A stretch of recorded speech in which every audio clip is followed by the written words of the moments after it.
Lord agus fodro chuig Campus Sport Institute Technoliacht de Fort Lauriga agus go chluthe canis chun vicabún olscoil chláiste chorcaí agus iad san áíoch an le chláiste bud gan smáil ó chathair limnaí. An slua bailithe sa isteach agus cíimiide san chláiste bud gan smáil iad san a réiteach donglathe sa agus be siad san isúil go me siad san optan chun na hút le ó trónón inniu. Lemhaibn sa tá leach limnaí agus ardara nó iarlachas docha Mark Foley a bhar beag annach lehan sa an trónóna. Ó beag gan dát tá mé tú go mór le cléthe olmhór idir ga fuirin atá chom golóir agus féchar an glár agus tá golóir go háirthes na tosa tá réalta ann cosúla Gary Cooney, Colin Guilfoyle agus Luke Mead ó choláiste bhar an smáil comá leharn go leanna tá gimmart I bar a réime im líana agus féchar UCC agus an scéal agus an luas atá sa tosathe a cosa tosa Shane Kingston, Shane Conway, Mark Coleman agus Paddy O'Loughlin comá. Agus iachmíide sa furan chláiste bud gan smáil ní léana ar déanta go sun ón bhuirin an animníocha lár na seachtaine mar sin an lína lechúil be Craig Morgan, Brown agus Thomas Grimes, lár na Parca fear na Galí, Thomas Manahan a downta fear chorcaí Luke Mead. Bhí mar díorcha cainte san ar Aaron Gillan is beisiad sún beag Mary Ayasúil inmh go méid túchar mór a gceisiúdar a gluthe agus mar a bhí marcarrán san an lína lán tá sachan san Cooney, Colin Guilfoyle agus Hickey beag túchar mór a san ar a gluthe.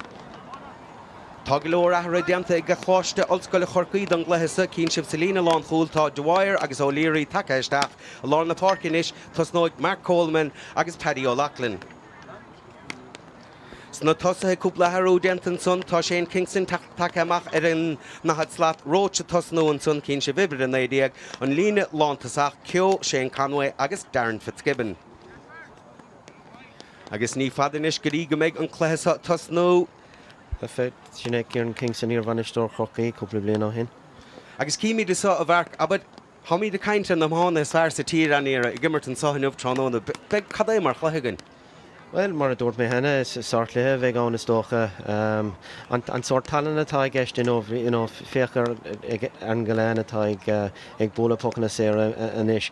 Bhí mé ag féchant ar an seachtain seo chaite na chuil cinnig bhí sé th bar agus comáile sin timeróí eile cosúla Darren Fitzgibbon a bhí páirteachta sa chréomh idirbhenach ar le rá luachta sé sin th bar comá agus Shane Conway comá an Ferras Kiri tá sciil go leor aige tá meonaige agus luas aige comá so anna imróí le feicáil a gcuine nómh.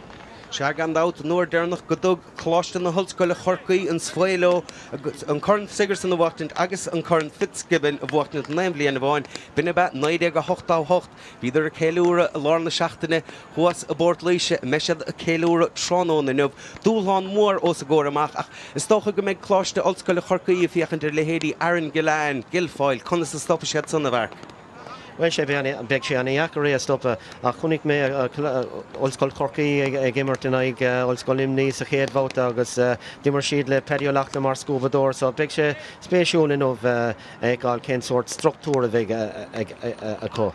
Agus is tócha leis an comórta sa a bharc aber ní le beidir tí bliana cheir bliana go sochláiste fan am go das naonú ar for an sin se betú sa dar blian sa tíú blian mar sin ní le chá bliana go an bounce ó bhachtint. Níl agus sin an fá go bhfuil sé anna háach agus go bhfuil na himróí go léir go bhfuil siad go bhfuil an sim golóir anna sim a có sa chomórta sin. Bhí an chluthe lechanis chláiseolscoile chorcaí be O'Leary an fuór an puc Éirice Joe Dede ach na hen chluthe sa aber thug cuiblinn diabriid na fórna níl feicás garúnt. Níl agus nóair éice míad ar Chris O'Leary tá sé anna láidir ar fad agus tá sé anna háach chomá le fuir an olscoil chorcaí mar féchar an méid scoráilte I réon chomórta sin agus mar a dúir tú I gceart scoráil sé an pinós sa láidearnach in ag DCU agus is dúláán mór scoráil na chanílacha sin mar tá ghuiiláidir ag siad ach tá sé go crín ópócan na séir agus ó nimar chomá. Stocha leis na chluí ar fada thsúlann deir seachtainna sa socha gnuí deúidir na comórtas sa mar beidir nach bhfuil an takeí a choláidir sa bhachta fórna idirchúnta nó fórna clubbanna. Ach tas na himiróíonn sa hamá.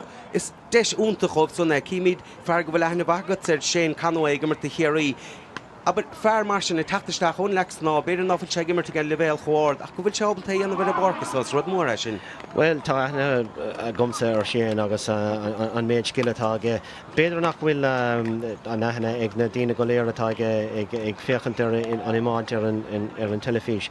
Ach comáile sin cá imróí eile tá ag géirigh a bheith ar na fórna imlíana sa chomórtas cosúla Colin Guilfoyle agus Brian Cooney ó gúnta an chlár. So tá an chomórta sin anna háfachtacht dos na himróí sin. Agus dus na himimióí sa ddíirecha loite sanna go beisiad sanna fearach an saoir se chuún, beisiad a lorg dáir for an limnaíú chorcaig nó for an chorcaí nó for an cúnta an chláir. An ag bead uile agus suéilo, agus í ancha dus na himimióí san agus bud ar bána leon na ag san. Yeah, and then is tahi an a bhá bheith ag páirteach sa chorn seo.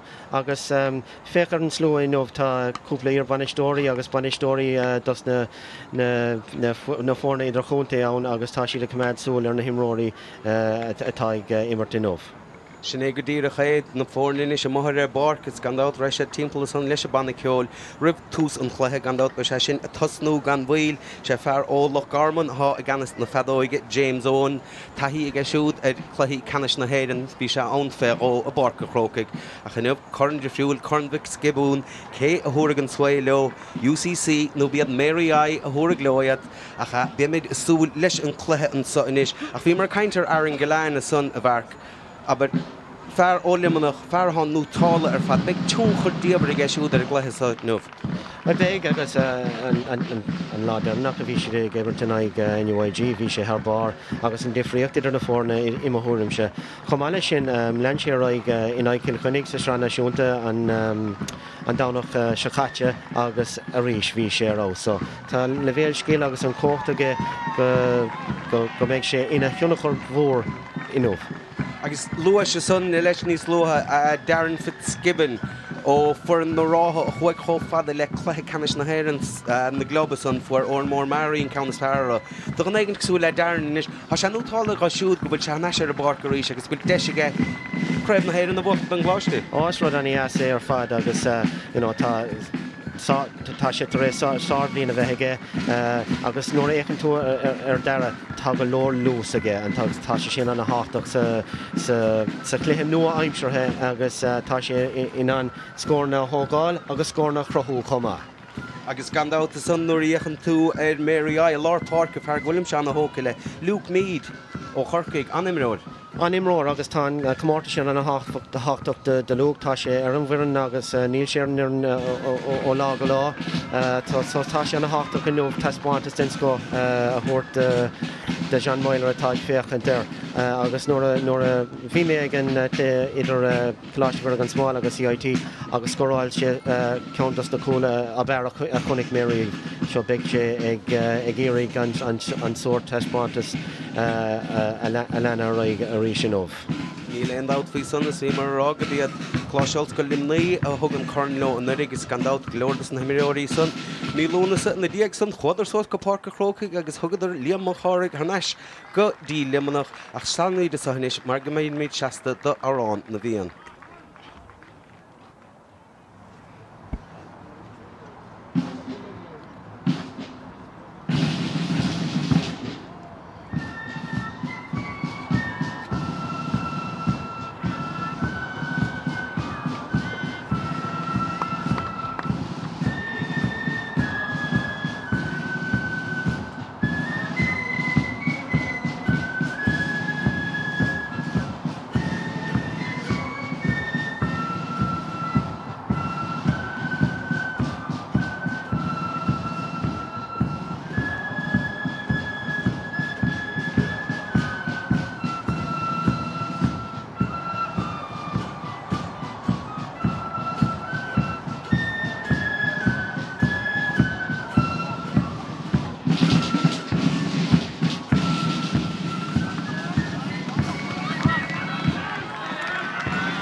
Se árán na bhíon siachna hansa hís a bort láganmh agus in isis hasnóige chleachta agus hasnóige cracafhad cín si san James Owen na ganas ar a bheadóganmh ólach garman taí hanna barta I gceisiúd a bheith réiteoireacht an sainmh agus leúnmh dé ní bheith mí lát róbúir ar a réiteoiransa a céimi de sun a rédéanta ge UL hena hain agus tá hicí takeach an sun a Lorna Park rudí ionidir chluil le cheannis leis.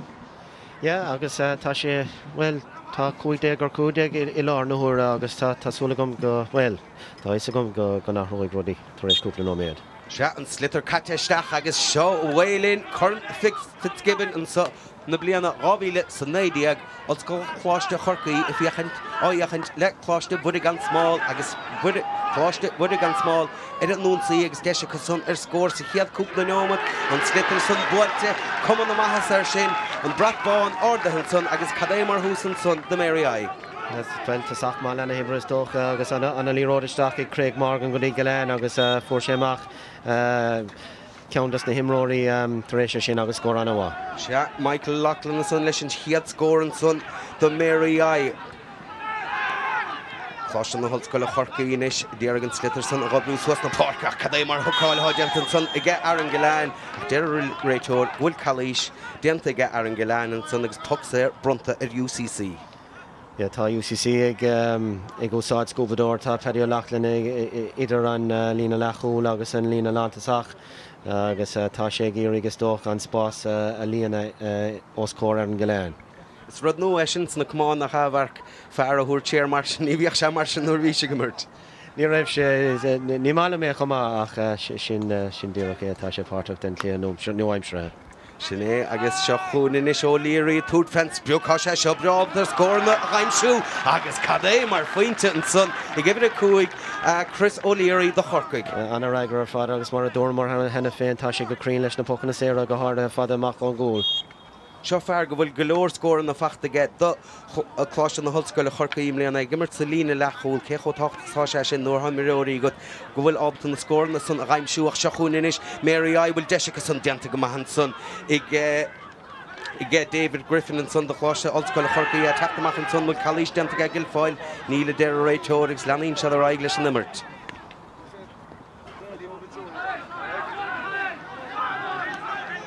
Obair dachar asága chláiste na hoscoile ed sinna bula suas agus deanta go maithaige Luke Mead bhfuil se siúd a túd fens beag a sinna titamisteach a méalna carnógan san nach réisí sin ar fóríl.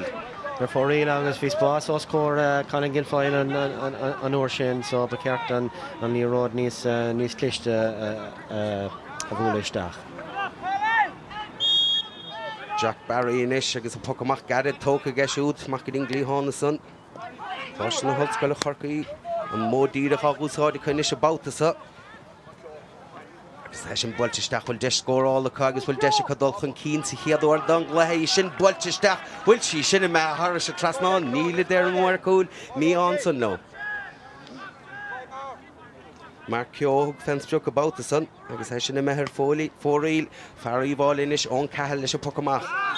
Go buachlílim na a chalís deanta an sun istig Colin O'Brien a deir a réiteóir agus tug sé isteach de Mary Eye. sé fóideach sin nach timpiste is dócha. Tá sé simúlan is tá UCC gimmert mar a dúirt mé le scúbadóir agus tá siad ag boga an líróid go gear an támar fad tríd na línta ach tá Mary Eye ag úsáid an líróid fada Moscow.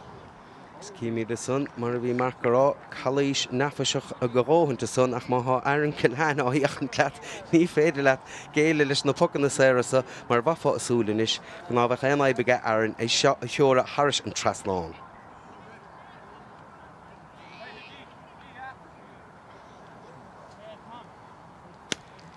Gilein a túd fens beag cuman na maithas ar sin an bratbáin ordaithe bátabháin eile agus seachún Mary Eye chun cína arís. agus ní chuirigh sé mór andas na pocanna séir sin na mú, so tá sé har a bheith táchtach UCC gan na pocanna séir a géile. Cíimi de sahanis Barry, roi se fada leis a countsa chu sé garid leis a pocamach déirnach. An a gháil an sanna stig i gceith Mark Coleman. Deanta go maithan níos i gceith Mary Eye agus é sin glantamach i gceith Darren Brown. Cho fada le Grimes. Mó díra cho Grimes. Gilfoyle Derek smacht the alter Clitterson near of Shaw, Tedrick Stent Manson again, Nilo Leary. Neil and Nimmert Hoslacht for a Lorn the Hoode. Ach big and dog in sauce leisure Tasnusa, can have painted in the forney. Paddy O'Loughlin of Willison, so Grimes a reach, Tasha Fekol of Gamak, Gedisa Saklehe. Kimi the Sun, Shane Conway, a curb ruin son their own Ryan. It's Slitter Meharsha Tableen, it's Dish score all and so get UCC of Arc. Gan out tána de bóchlí go léire ní láthna thuaire tá sé go crín anna pocanna séarna agus pocanna séar agus seans the UCC inis puinte áil. Fásúil go bheith dar Fitzgibbon hook go machna seo Hogant. Ach ní hé leis cíal son Mark Coleman. Tá sé go crín anna pocanna taobhlína agus tá sé an son inis. Sin builte go maithaige Coleman nach míá leis agus é sin methir fóríil an daríarach de methir fóríil ó chláiste na Holscoil a chorcaigh mar sin fanan scór mar a bhí Mary I chun cína gcónaí an sud.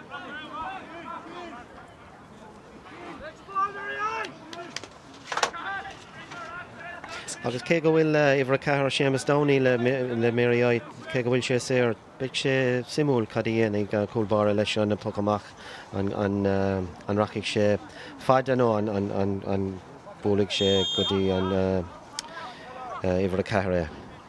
Hí in is fear buir an son ón cahall leis an pocamach agus a módíad a chaghúsáide son an bhálta bháin eile a sin glantamach agus seochún inis UCC agus David Griffin na Toot Fence beag iarach mór mílte chuig siúd agus tá sé puintála anna faointin son I get Griffin. Anna choimart ansá chuga Mark Coleman an pass agus happy sé an deistre sé sin anna scóraigh David Griffin. sé nómach go leithe hen na fórnar chóscóir antá híos a bort láige. Na cnéalach an útáil ar fad chun cumáin ní lidir is pogaí han agus í tirim gcóna í drumplan na parca I fiochan go má leis. Agus seochún inis UCC siad son $1 an únsaí deanta go maithaige Grimes a son agus Shelliver is clitar buit ar nas bhfuil ige Mary I a seanna Clibbert Carton son inis agus seochún Michael Loughlin gandát sé siúd a fór an schiad scór don gletheach níor seáltan slitar chmeadaiste son mar sin poc taobhlín a bheith ann the UCC. Yeah, Thomas Grimes and so on Deirdre Soch sa Gramo and so tá an rát ébre ó heamh choláiste go an smáil tá sé go hard enough. Sin fear bhí sé cainte agus iad the taobh suasan so Grimes agus fiochan se bhad níos láidir im léana.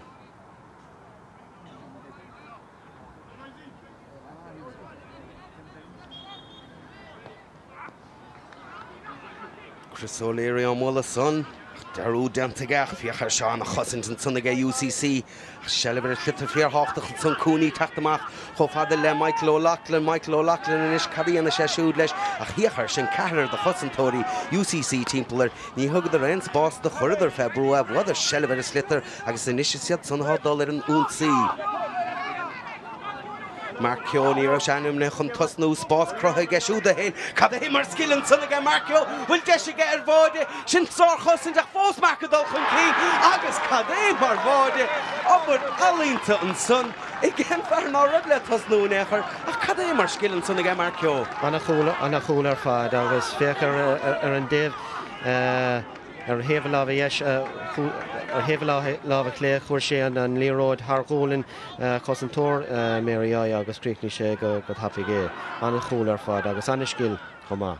Anna scill go dógus cad mar húsan so aga UCC mar a bhís aráilin go hadidir chun sigur san na son lá na seachtaine meis a dábalta an dúbaltí anna bhain agus maithn se é sin duine amach go me sin na chéúra cartíí a gorcaigh a lá na seachtaine. Ja, agus ó heamh Marcio chumá bhfuil sé bána léir an fé a héan an óigh le Tiberdarn agus tá taíige im léana le Tiberdarn chumá le fuair sínsre so chúla anhhar fad agus tá sé har bheith cóchtach chumá le scilúil chumá. Agus nábhreális bán chunmhice bún a chuirt leis an eisce Tiberdarn an sa tróna.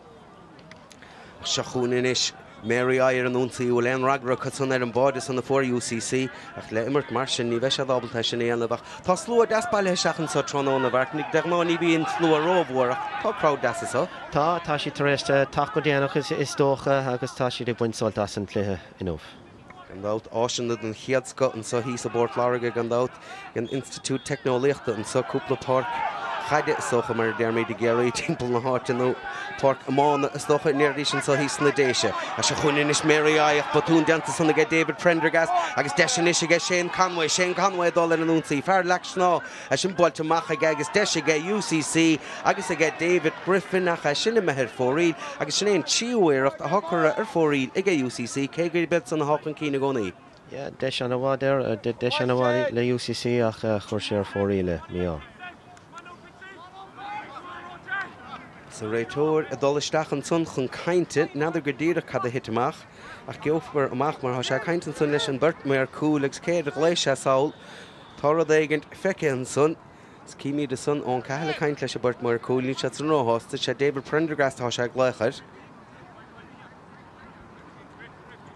Agus cad é cinnet nó réitóire an so, Cahiganin Prendergast rud éigent nóir a bhí bhláiste na hoscail a dul an únsaí agus an carta buí bruntan son Prendergast luas a chluithe cai sé bh anna chuirmach a samach. Ja, caithfidh sé, well, níach mé cad a tharla ach, you know, an rud a chunig mé an sin an feasacht atá ag Shane Conway an tasa a thuirt go dtí David Griffin ar chuir sé mú.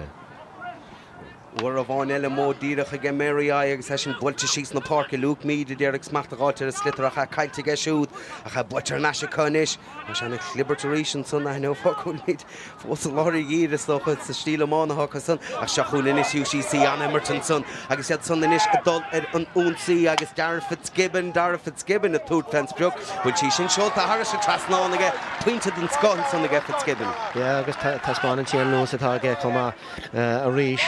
Bear na mór idir an lína an lántasach agus lára ghuirt ag UCC agus tá siad ag úsáid an spás sin.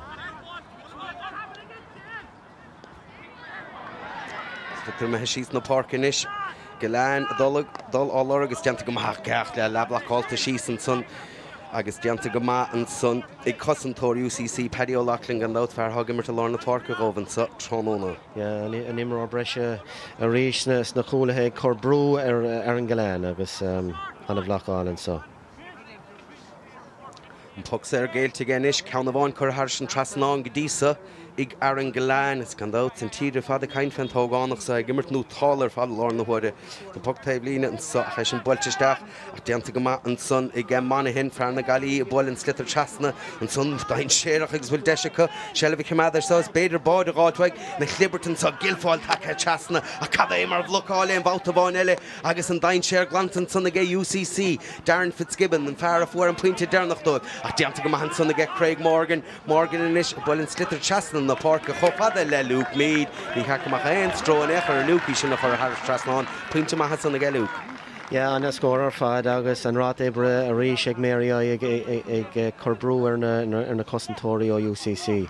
Agus tá sé dain séireach a ríis nóir a bhíon UCC ag iarraigh an líróide ó brú tríd na línte.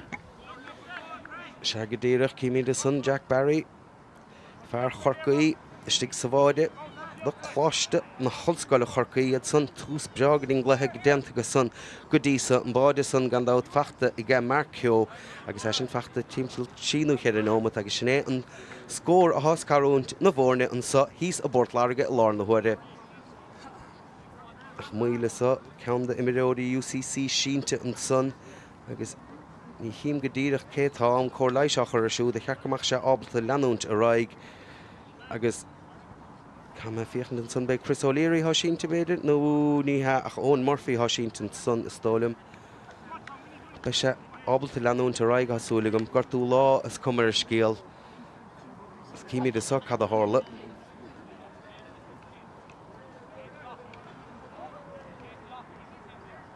Agus sin éon blocáil úntach an son a bhí i gceith Conor Brown a builte amach an son chomh le Darren Fitzgibbon fear gandát bhí mar cainte ar siúd. Bhí sé crían ann de súd cai císó in huas a barca chrócaigh nóir thug mór marí an swailo ach be sé sin a súl go be seábalt an bounce bhachtan do ra in nuamh. Ní anna sé ein chútah ar an brise crí mar ní feic níos a bheasa dír ná chluthe canis na hhéireann a chailúnt lediclub a barca chrócaigh a cha miróir an scothe siúd agus be sé siúd feicálaach go maith an sa trónóna agus gandát sa tára atá amachróin.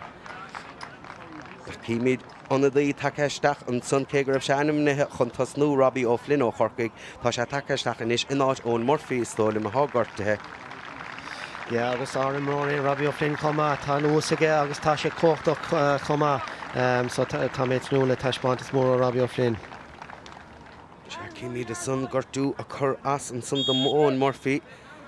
Ní dóling go me se opta leanúnta raig ach leanómíide a raig leis an immer téisceal agus é sin builteach garid an sunna ge Jack Barry. An stíl san na gobar go dísa do UCC an lán takead san Eddie Gunning teachtamach leis an sliotar. Módíireach an bhálta bháin eile dain séad san agus cad é mar gháil an sunna stig agus i g marcio fearfuar bháide a sin tucha chun talún agus breú go réid George Hassan í len átas go nachta se carta buí an sun séamas Downey ó chunta chláid. A rééis an líró trastan na páirce agus nóair hálíonn sé sin go tapig tá na cosantóirí chláiste bhar gan smáil i driblóid agus féchar sin a rééis marcio agus carta buí sin gan dós. Táach Joe Schmidt a fiochan der sin beidir go mar se tas nó goine funa dála máach má san na dáil. Feach sin ansásta lei sin. Agus duine bhach má haon ó garíonú seanan fiochandir glasa beidir go mhála go fóna na díag. Ach pug sé brontan níos ar UCC deise go sanna níos chead a faointe a chur idir na fórne fearchéirí sé Conway tút fansbeog agus sné chiad faointe ge sé trónónmh agus bhí sé sin nafaseach go há se anna háach leis sé chiad tosair go bhfuil se sin plí agus choiríonn se go mór leis an timróir dul chun cían an sunsa chluthe. Gan dád agus is ceann anna bhach chun tosnúir agus chur sin an trasnána gan éon stró agus tasach má. Agus go dísa téisceile ón caithla úsáid a módíireach do chláiste bhuidig an smáil agus é sin úsáte an báta bháin eilige síos na Parkinson. Luke Mead inis ten sé siar leis a bátasa cho fada le Morgan, Craig Morgan inis a módíireach a get Craig. Chris O'Leary glanat na den séad amach agus an passan cho fada le Fitzgibbon ach dianta go mahan son a get Thomas Monaghan. This go raibh sele buit an aisigeach a caiilte an báta bháin eile. Agus a réitóir rághfuil chalís dentar Paddy O'Loughlin is sun agus carta fada go Paddy tacha séar sun mar chosantóir beise sa gimar cumada UCC go dísa. Tá sé agus é gimar gomána limnach chumá níl cinnta faoi sin gúlann féráilta i mthúrim sé a behéach tá sé gimar go hanamhá agus ag úsáid an slitar go hanamhá chumá. Chris O'Leary chuir sé pointe níos luchas a chluthe. Ní gaiidir leis sin a chur thar sa trasán agus David Griffin inis ach sellh an slitar caiite a siúd agus heb buitimás inis i g Mary Ice iad sun a dul ar a freithún sí Thomas Monaghan a bhfuil an slitar trasan na parca an sun. Seachún inis Colin O'Brien ach droch fas ó Colin agus é sin a bhadró esca de UCC. Agus siad sun inis á tacht gamach agus Shane Kingston. Shane Kingston a fós a dul leis. Kingston a túirt fans breog bhfuil sí sin casta ar chlé tá déir na mór cúil míán san leis ach iirecht má ó Shane. Iirecht anna bhá agus a réist an chéad rud a rinne sin sa chluthe tá sé anna háachta sin an muoín a bheith aige mar is sort imróir muoí nach é. Craig Morgan a teachtamach leis a clitarach a bhla san suas agus ní bhfuil se go éine néachara agus é sin fachtaige ó Lachlan agus chalís déanta ar siúd ní mó násásta an sunna stig atá Gary Cooney leis a Kinnison.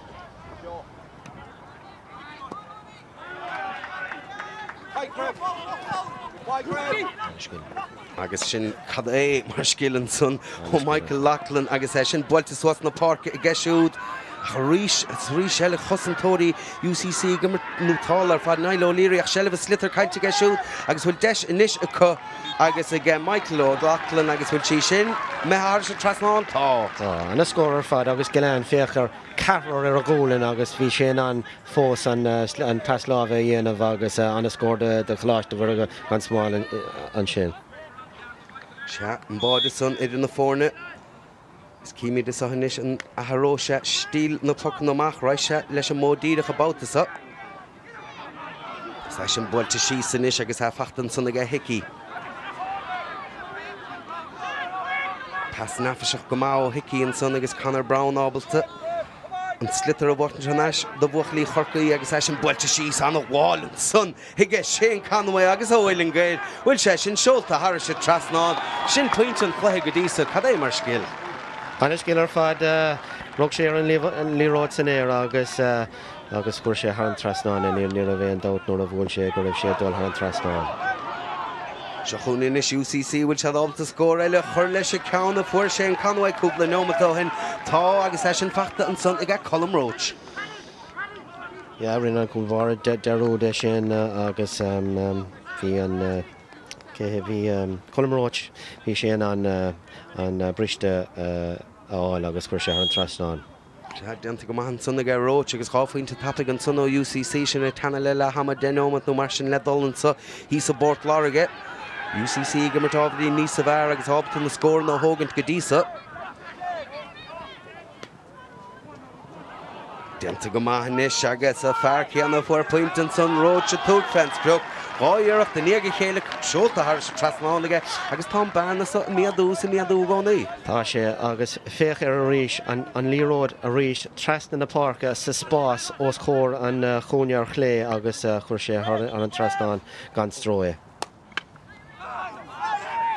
Bhfuil réitóir sásta lei sin imiróí UCC sínte an son David Griffin abáta sa nach go cad a hála beidir gimise sathe. Agus an mhil go lein leis cumána nadidir an lin go díireach caafar é sin iscin taríis cha sé bheith cuaramach. Tá sé agus Comáile sin tá sé anna háachta de bhéir aonis dáile le UCC agus cumad an bearna ná lí an bearna dul I bhd níos mó nátá sé inis. Agus sin é rád aber ní fiochan de gluthe bh fáráil tain há UCC go mar goach, bhfuil sé sé faointe níos a bhar ná mé nach socha bhfuil se dábta na scóir na hógant. Tá siad agus an imráir breise tá UCC a gúsáid tá sé thbheith táchtach dóibh. Tá Paddy O'Loughlin ina hí idir an lína lán tasach agus an lína leat tasach agus tá sé ag in sa bharna sin agus ag fáil sellefans litar an tomar fad agus ag cruthú seansan na tréise sin. Se, ha mí dábta leanúnta raigenis agus an tucamach hágann te get ón cahall gan dáta siúd ó íháilis bín se sa bháide do bure agus é sin builte síos na parca uair bháin eile buite ar neise ge UCC agus a fearsa gimmart nó tála ar fad tránón in Colm Roach be seo an siú iirecht in níige chéile fachtaige an carcíanna agus gimmart nó tála ar fad. Ar an spot dómh ríis agus tá níos mó ihreacha ag UCC timppel an dahad slaat agus tá siad in an sellefans litar áil agus na seansna chruthú tar éis sin. Tá Mary ag gúsáid an módíireach anna bhinnic níl se dá measca suas gúmpráid le UCC nó bríonn sé sin leis a fear breise hiarán. Níl siad agus tá sé sin spéisiúil mar tá imrá breise cosa na cúlathe chomá sa ba ceart go méid siad ag gaistrú chadatá dhéanamh an tomar fad. Úsáid an líróid fada agus úsáid an líróid gear chomá. Se agus se do cíine bhar cad bheitú déanamh san chosantóirí UCC ach bhí dul ar anúnsaí san Mary Gary Cooney tarcha chun na talún agus pugsa Bruntonson i gin réiteúir agus chearcinneoch go leanna seo bh fáúil go ggurch sé thar trasán. Agus há puinte san na háach do Mary mar níl scór chfachta chu le tamil. Tá sé anna háach ar fad agus stoppan sé an sort momentum a bhí ag UCC is na déad nóméad a chunig mar le déanaí. Na háachta ge chláiste na hallscoile chorcaí sin an foiointe díag chear a foiointe Mary mar sin bearna de 6 foiointe idir na fórnig go lean inis á thocrú hain. Níl sé seo éasca ach bha fásiúil de imireoir a chomáile siú go gurch sé an slitar sa thar se trasnáin. Agus gan éon strón éachar agus snéim tíú pointe gurí tránón a háfachta ag go dísa agus bhí an pointe san anhaachta mar bhí UCC géile le amach an gatan. Bhí siad agus mar a dúirú anna háach ar fád agus tá bearna níos lún inis. Ó Loughlin inis agus sinnéon fearbris a san hir a g buchlí chorcaí agus is litar buirte ge siúd teasna inis cho fada le Fitzgibbon chur sin hí na tucamach garir a cos an úsáidin se a módíireach Conway ráfuointe go dtí sa fachtaige Leich Hiri as in bulte chas in the park past glote and son me or Cartlish vi sé dear Conor Brown na gaimsú ach ní check heitige Brown Shelva Slither butter nashige a macha nish khofada les Shane Kingston a third fans bruka sin bultige Shane ach a labla call to she agus soling big puck shaska cúg mother vega gine ba Inam Kinte fwy sin ach anna vrú o Mary Ian sin Captain gur puck shaska cúig a veg on agus anna lí road a rí seo Shane Conway for sé mach Shane Kingston ag nuair a bhí sé faoi vrú ach chuig sé ar fór riil le cúnamh ó chomán imróir Mary I agus puck shaska cúig a bheits on.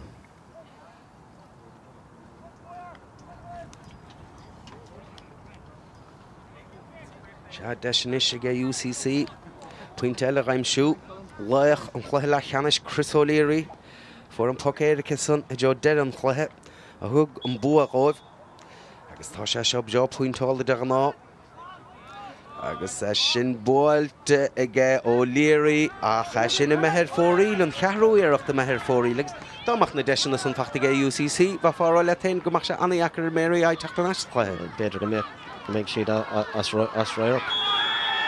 Yeah, pucks here again, the Colossus very gan small. Tá sé anna háach a níis I Lárna Parka, Luke Mead agus Monaghan, ba ceart go méid níos mó tunnachar ar a gluthe. Se Bertie Road agus sin anna hóg leis a Bertie cut Tomás Monaghan gan dá tón Gaillimh Luke Mead ó Chorcaig ach an pucks Gaelton son ge chosantóí UCC Gilán take chasna níis tí faointe go dtí so fachta ge tróna ché go sé ciúna róhant ach fa fáúil ríis go gur sé seo thar se trasná díadach maríonn sé cúpla nómantó hin agus sin seolta thar se spot a dubh agus na scóirna san fíortáach a ríis de Mary I mar nina sin le chuúg faointe na fórne. Tá sin scóir anna háach de Mary I ríis tá Berna níos lúnis níla cúig pointíad ar na fórna agus tá cúig nó méid olmhór ag testáil ó Mary I rih lehama. Se me sé dábant an Berna san na leidú níos a bhó Gilfáil take amachchan son agus Shelva Slither buite geisiúach a bhla isteach Joe Aaron Gilán a chiach a ríis Paddy Lachlan na nitmróir bresin son here agus tá sé glána suas éon uair if hitna Slither ar a dalamh tá sé ann agus tá sé fáid smachtar agus ag gimart nótála. Tá sé agus ba ceart well tá rud le déanamh banifrin banistíocht de Mary I well tá siad a gírig é a hachant ach tá sé léamh an imar go hanamhá agus fáin sé an Slither agus nuair a ein sé an Slither tá sin anna hábhachtach tá sé dearafach leis an Slither agus bíonn sé ábailte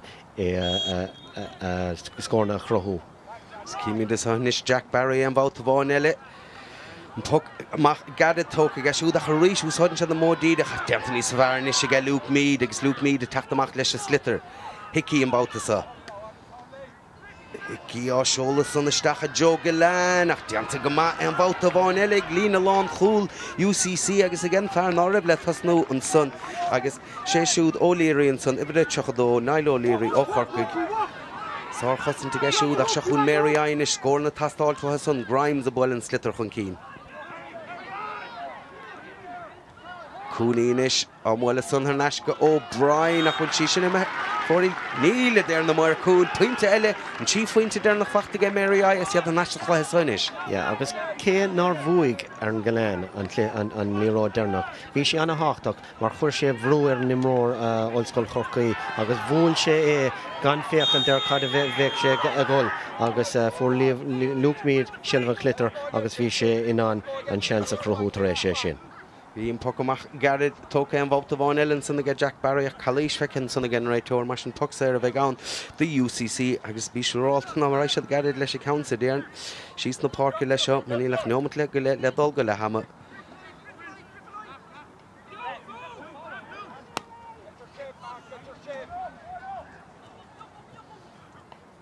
Siad the teachtamach an is Slither sanna titim ar a dalamh cé Joig Shelva sin. Fachtan sa ge UCC Kingston amhla san chun cín agus deanta go maithan son agus bhfuil deise cut ar bháide cad é mar ghólainn an son buirte ge Hickey a cha fachta ar leis an sanna ge UCC agus is Slither seolta thar sin trasnána ge Marcio an fear fuair a báid níos luas hiad le. An scór fad anseo ach hála sé mar bhí driblóidí ag choláiste bhar an smáil san éir leis an líróda bhí tachtisteach agus nuair a bhris an slitar thug sin Kingston an tas agus rinne Marcion Vert. Cahal leis an módíireach a fuirtar national sun again Timiród Lord Parker cé go bhfuil se cahabh de Mark Coleman a chasan se Lorna Parker sa sin boltinis gechó fada le David Griffin spás aige David á móla sunisteach agus bhfuil sé díreigh Can the hos Imiróí UCC raim siú agus he deanta go maithaige an sun agus chalís deanta an sun Robbie O'Flynn atá take an sun in áit Owen Murphy gan dát gortú a chorasta Owen Murphy deanta go maithan sun aige agus an chalís buirteige agus deis fristanis aige Shane Conway an scór sa gáiltó. Yeah, an líróisteach os cór Robbie O'Flynn agus mar a dúirt mé henne tá luas ag Robbie O'Flynn tá sé láidir chuma agus ní raibh cosantóir Mary ní raibh sin an dailá leis in éachar. Shane Conway.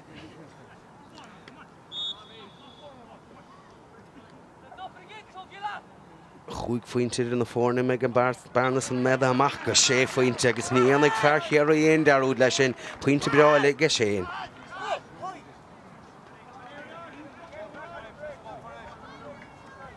Cíimi de sun chead an ómat a am dreise áimar ta sa mar sin deise go Mary an barna sun a laidú beidir má aintse seileh a slitar achas tó go gaiisiad ar an golána chuirte isteach le níos a bhóach. Tá iad sun inúir go déon seisteach túr nó cethir timpplaid. Gandát tá siad ag cosin go hanahhar fad óscoil chorcaí ach sa tarna le beag choláiste bhar an smáil ag írig ar an a tharraingte isteach sa chluthe. Sin deanta go mágus íoch Shane Conway dul ar an ún síúil chalís deantar tá deir réiteóir. Bhí sé scaoile leis a buntáiste sin réiteoireacht maithan sannach ní leon dáach go raibh chalís deanta ar Shane Conway. Ní leon dát ar fad Haring Thomas chuir sé láh Har a gúling agus séirpach gan dát a bhí ann. Sin é an dain séar mar a dúra mar hena ba cear go méoch choláiste bhar an smáil ag úsáid an líró gearach chuig siad go gear go dtíon ihre cethras dócha ach rinne sé preiseachta míá bhí ann agus seantías go dtí UCC inis. sé faointe in na fórne ba fásúla inis go bhór ngáich fear an leis ná í sin builte ige Shane agus í sin seolta Har sa trasnáin sin puinte ihre cethir ige Shane tránán inniu. An scóir ar fad agus tá dearnú ag bearna ag tá 7 pointe ar na fórna inis a ceart go méid scóir ag testála ó Mary inis. Michael Loughlin deir seilebáiltar a slitar a take an eis an bhálta bháin eileach deanta go maitha ríise go chosantóirí UCC agus is slitar san bolta suas na parca níos Darren Fitzgibbon agus tá gin na fada luas a hága an Barsa agus tá fósa dul leis agus tá tanaseach Joe a báid ach sin anna thuáilin sun i g hiici lean sé siar an slíor fada agus sin cosint don scohann sun a g Philip Hickey. Anna cosint ar fad agus an rát ibre a dúirt me faoi cúpla nóméad a hintá sé na háach agus Gilfoyle take chasan an sun inis ní Imiróí UCC sásta leis sin der Gilfoyle ná se feic mí cheart cíimi inis in báta bháin eile. Bhí se áard ach nadidir bhín clogad a teachtasteach an híise leis aber bhí míá leis. Bhí nílam cinnte faoin Imiróí UCC a bhí sé crom síos agus fear áard in ag fear beagas dócha. As cíimi de réiteóir san take amach an cainte ar an goláin an sun Thomas Monaghan agus Colin Gilfoyle an nochta sé cárta buí ar fear cúnta an chláir. Stolam sa go míá leis ach gan dát ní mai le réiteóirí an 6 sun a dhiiscint agus gan dát bíimi de faramachta Imiróí nángheoidís plesc sa cheann nóí mar sin socha go immer chain séirecha cárta buí nach der beidir gribh míár mar dúí se bhar can tú caiintear fear mór gríáard go de fear a bhí íisiúil go maith teachta seachail. Gan dát míá ach tá bhí sé dain séireach ar réós agus tá cárta buí tiltte aige. Beidir go bhfuil beag anín frostrachas sé teachtasteach ar an choláiste bhar an smáil. Beidir ré leistíar a gcónaíonn sa héanaí aige go chláiste na hallscoile Corcaig sin chead faointe díag 7 pointe i g Mary agus hiachasa inis Chris O'Leary be sé siú de deargan slitarsa a thumáint Harris a trasnáin agus Neither of will na cosa getting Bautas, so when she should have made Harris Traslan pointed on Scotlandson or Chris O'Leary. Yeah, on a scorer fad agus mar a dormar hena féin tá Chris O'Leary tá sé an na pucna I bhd an gúla bhúna agus com eile pianos nó rudí mar sin tá sé go hana crínar fad.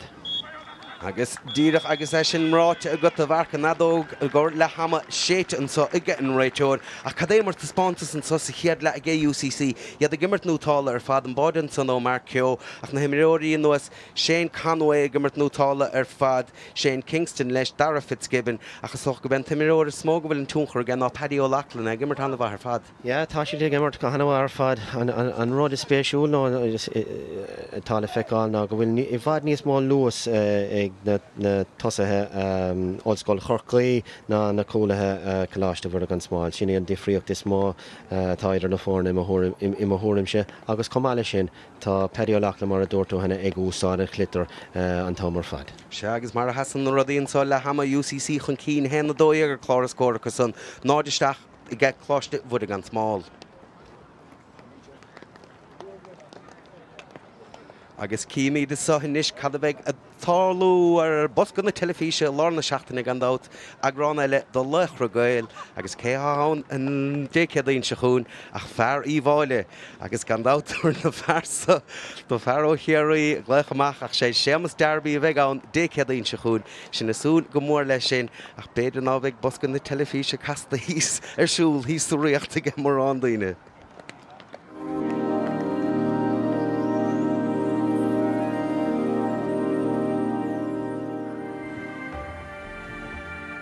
Colm, tell me about your links with football. I have 4 brothers in the Cork senior team, so I have a lot to live up to really.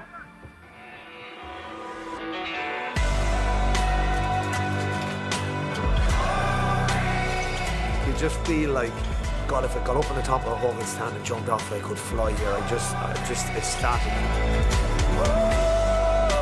We're just all so proud of her. Oh God, I'm going to have to know it again.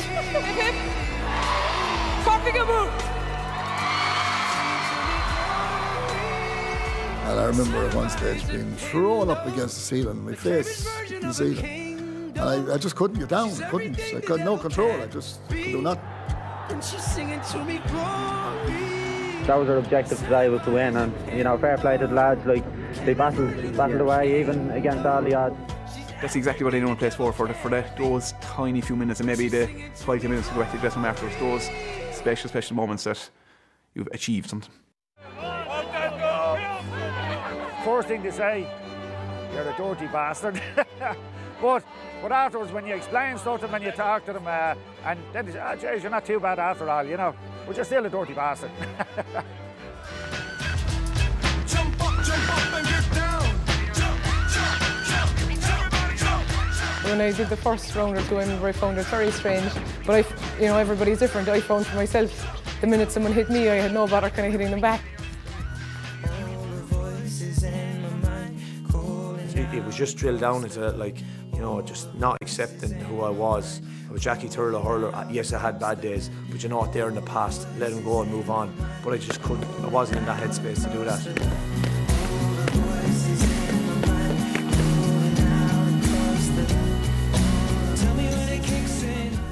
I didn't know how long the grieving process would take, and I remember talking to Dr. Con Murphy, who's the Cork doctor, who I formed a very good relationship with. He said, it takes a couple of years, Colm. He said that to me. We just met socially, and I didn't really know what he meant at the time, but looking back now, I do. It takes time to get over it, and I was always telling everyone I was fine and I was happy, but I wasn't really. There was a piece of me missing.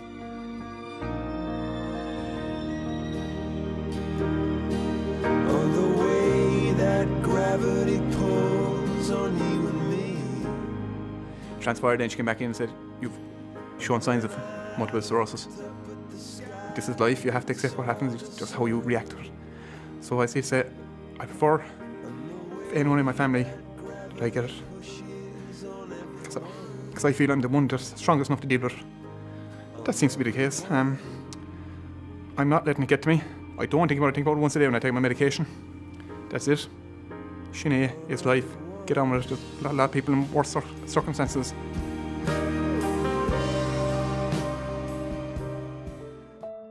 I knew after 2 weeks I was in serious trouble. And wasn't able to pay the bills and keep stock in and whatever. A receiver was appointed. At that time as well, my wife, but she got a brain hemorrhage. And I explained to him, I said, I'm in a serious situation. So I have 3 young kids, and sat in front of me, he said to me, since when did you start worrying about your wife?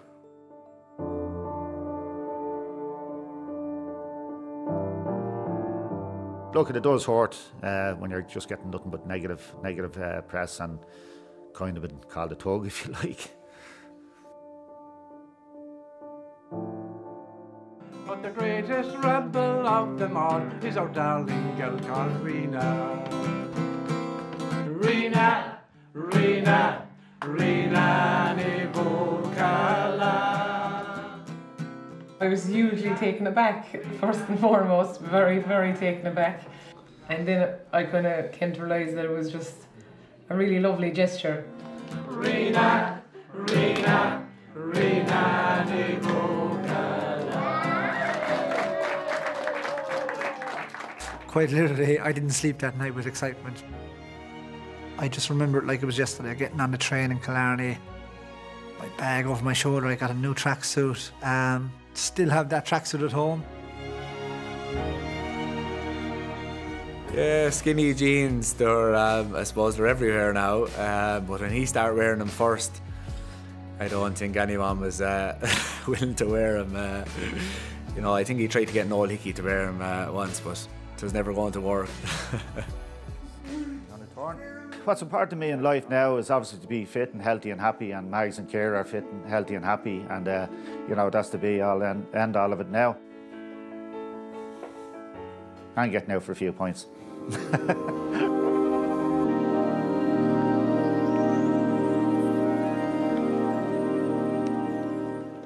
Sealach Regalan son a tachtanas Delevís a Rish Decadin Shahun, agus Besha the Dirustach, Maradorton son, a Shamus Derby, and far afore and bodies Tochti Reavstoch, a Borka Krokig, agus a Brish Cruihe Muintron or Riachta, agus Gandot Beshat son the Derek and Rudkianayanov, a kind of block clear, Mliana agus Nahena kind to the drive to 5. A Havart with their kind of son and skinny jeans, make the skinny jeans a good sister Gimmer to Mana. Oh, ni rev, Harley she the Stach, nor the Vime Trace, Ireas.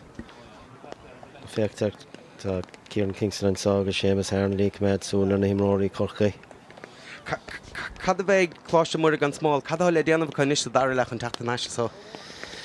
Well, Fektar and Cool Shin art skiller eg Markio Horshin Lee Road Hargoling and Cousin Tor Mary I was Creekney Shea go Green or Havel Lava a clay Shaki me the son, I guess Gild and Scott and Sonny Heath board the home election and dead shaft in her fad. See her shin head a cousin to our team puller galore down of a high to Gamaga. Yeah, Veer the Dila le Carver of Yaker and yeah. Well, Stoch a grab shot to guess no real hot town the nish bed ach the Ganam Kian the Nidolum Graven the Malisha son on near of Shadiaragan Timiro or two. Near Raven Rod Malisha Cinemerchin August Maradort Mehana. Ferrard Inig Fer Avia Chromachius. Yeah, I guess in Ferhagimert no taller Fado of Marco Gadisa Tronon and Boden, some couple of point of fact, I guess near shall let us know and so enough. I can doubt Laura Redent again for an enemy and son alone the Shachtene. Ach UCC inish, Maravis Rolib, it's son a Derek, current Fitzgibbon of Wachtint and so. Bóðar Sigerson agus Fitzgibbon an Northern Neidige Hocht beim Bliander nach Ianader sin. Ach mar bhí mar rás an Rimmershawn mar a réir bhar. Tá sé anna jacker an current sa a bhachtant mar níla go a cháú tíad a blianta. Tá sé agus well tá sé an solmhórig UCC innovation sinna dhéanamh an dóbalta dhéanamh tá an lábh an óachtar acu I lár na hóra. Ach fós tá sé an sig Mary I tachta isteach sa cluiche tá ómacha ach ba ceart go méid siad géirig an imreoir breise a hachant agus beidir an líróid a bhoga tríd na líonta agus na seansna chruthú rééis sin.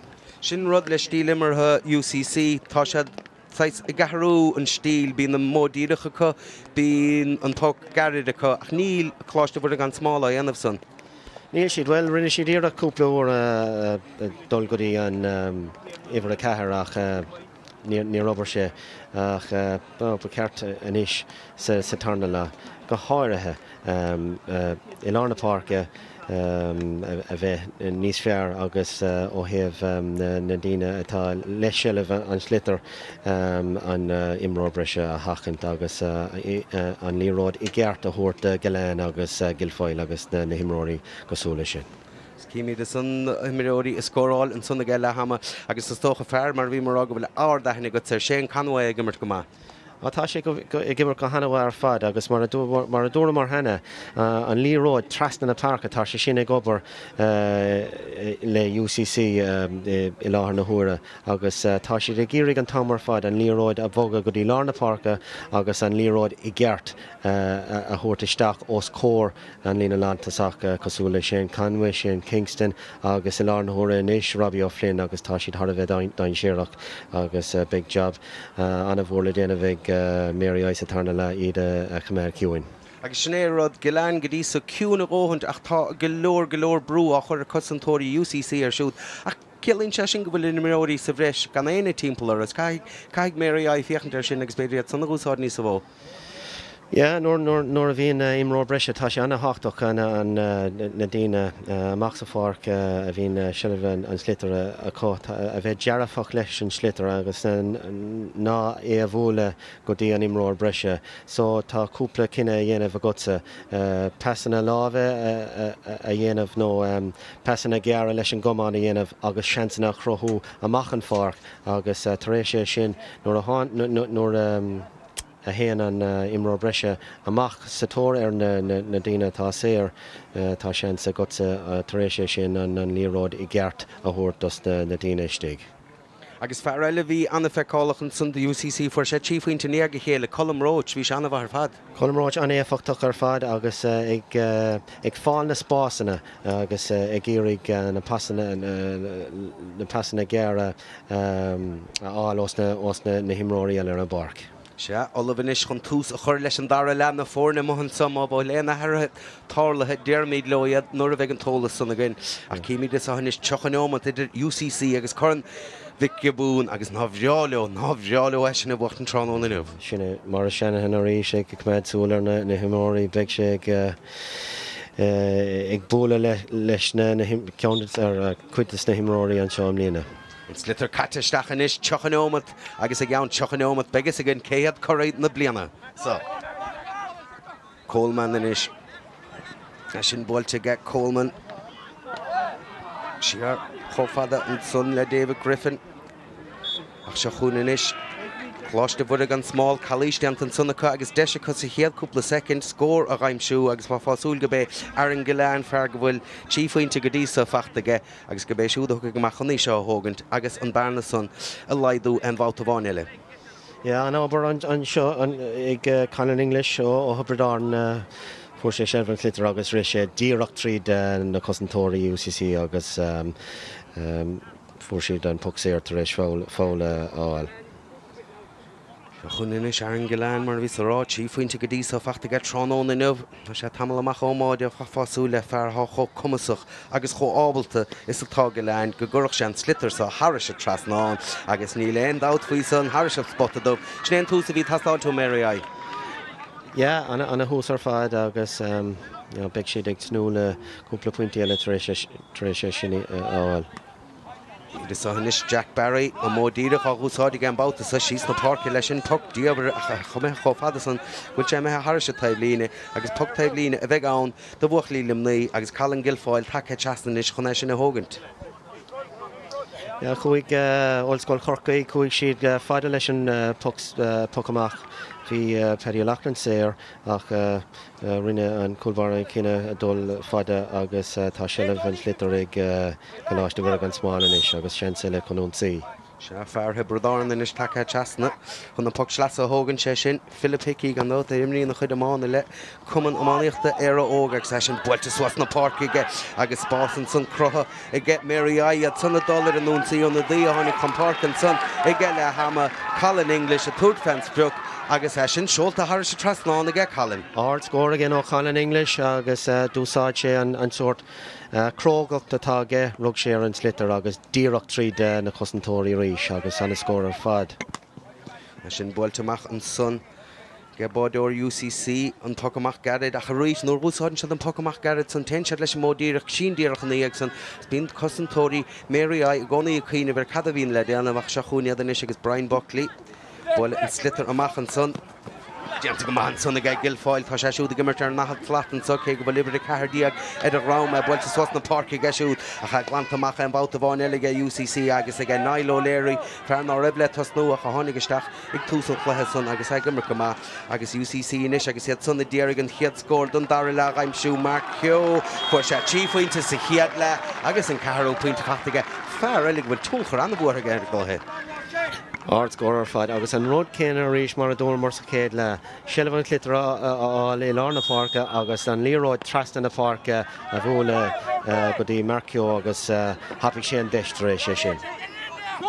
Seachún inis UCC agus iad go mór chun cín hena tíideag ar chlár scór agus an sin fáin sé faointe díag na buinte ige chláiste bhuidig an smáliad san na teachtamach leis is ceanta go maithe sanna ige ón Ryan an slitar builta suas na parca ige siúd.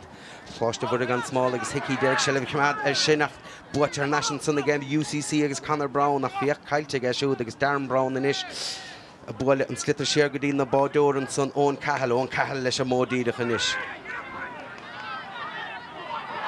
Anna Wallen son ag Gilán.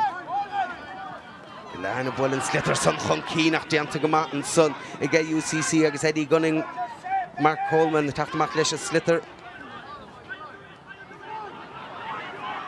UCC agus iad son na Tour de France Brook agus Ben Farkey an the ríis Mark Keogh agus sin builte ag Mark agus sin pointe don sconson ó bhar. Anna faointe ar fad agus caiise go díreach agus an luas a heaspáin sé bhí sé thar a bhéachfachtach ach Harlan scór sin mar rina ná choolaí corcaigh ón síar an slitar sa lán líne. Seachún inis chláiste bhuiir gan scáil sé sanna fuór an chiad dá scór don dar le an so a cha sé mar a bhí i gile hama mar go bhór UCC gáfuoin teach seachún Gilfoyle inis Gilfoyle teama leis agus hatút fé bháide lagaíocht an son ó Gilfoyle agus deanta go maith sanna Jack Barry a bhfuil chalís brunta ar Gilfoyle mar sé tarca séar sanna ige ceanta chosantóirí UCC stólim. Dear ré tóracht an sin aríis agus thug sé an buntáiste de Colin Gilfoyle agus nóir tháinig an scór thug sé an pucséir dó so an ré tóracht ar fad. Se agus bheas bádóir UCC Jack Barry go raibh ige fada san agus pucar léimnig an son mar bheas go raibh an tábháil deanta ga fhí chalís deanta son ar Colin Gilfoyle feargu cé go bhfuil libre cardíag ar rám tá sé go mar na slaat ach de sé linis ige ar an Gilán feargu bhfuil chead faointe go dísa fachta ige tránóna.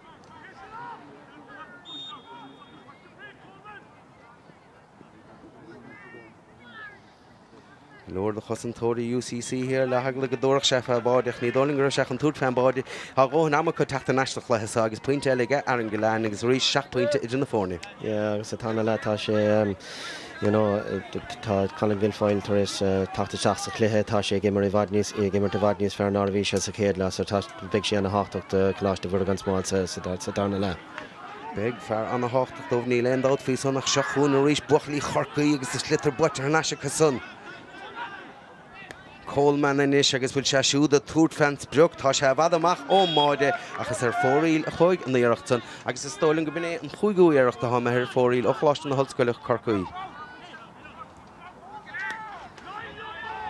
Chláiste bhur gan smáil is san na lora cúpla scór agus Gilán is son Bert timplar Gilán brú díabhar a chuir agus a buitir nasin son ige buchlaí Corcaí agus a chalís deantan son ach na héanúir go déana slitar Joe Gilán tá siad timppel níl se a tuairt básta agus ard bhla le dul go dtí chosantóirí UCC. Tá siad cosúla becha agus tá Gilán faoi bhrú in úr a héanaan an slitar isteach.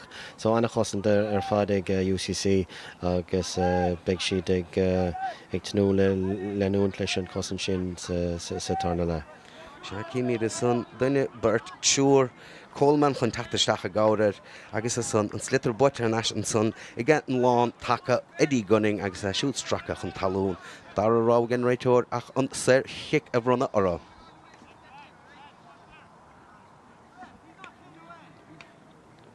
Chris O'Leary Cadéanig sé leis an puck séir sin.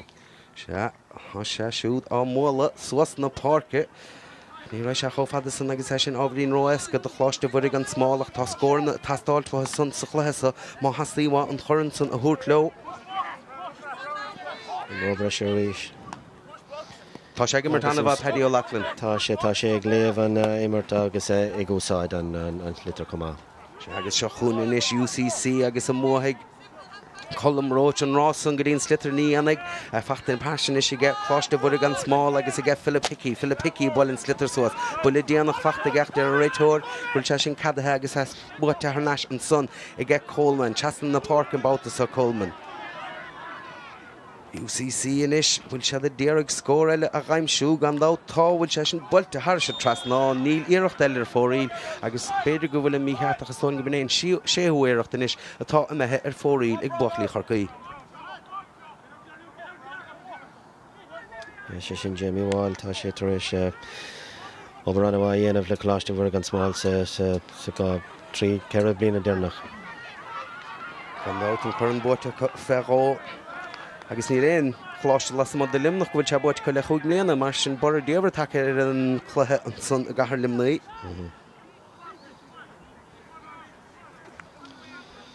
Ní de san David Griffin a tacht amach leis sin. Cíimi Colin O'Brien a tachtasteach aige ach ar chic tu go an réitóir do chláiste bhuiig an smáil agus céile ach geláin thu go machna seo a ghaimsú. Taobh lína tóca go siúd Ordaí arachta sanna seacha sin na méile bháide Gilfoyle a túirt féach lá íirecht ó Gilfoyle agus Jack Barry ábalta don íirecht san agus a builte machchanis ige Barry seachún UCC agus Shelley Vedant Slitter ige Colm Roach fear go bhfuil cheir faointe go dtí sa fachtaige. Suas na parke sin sáháin san ige Mark Keown tam leir fuair an báideach a Slitter caiilte ige san agus Hickey inis a teachtamach leis an módíireach ige Hickey bhfuil sé déir Gilfoyle a ghaimsún sanna stig. Fíocha rééis túr cethir chosantóirí UCC agus tá trican losa ar lasa an sosa dar le agus sa chiad le níl se a túirt irid is órlach do imimeóirí chláiste bhuiig an smáil agus iad a gobar fíorchróig lena chéile agus aber mar anad cosanta tha sé a gimmart nótáil ar fad. Tá siad ach tá na himróí chláiste bhuiig an smáil tá siad a bhaint úsáidas na cinna mí ceart rinne Colin Gilfoyle an rinne sé derúd an Grime Gear úsáid ar an gomáin.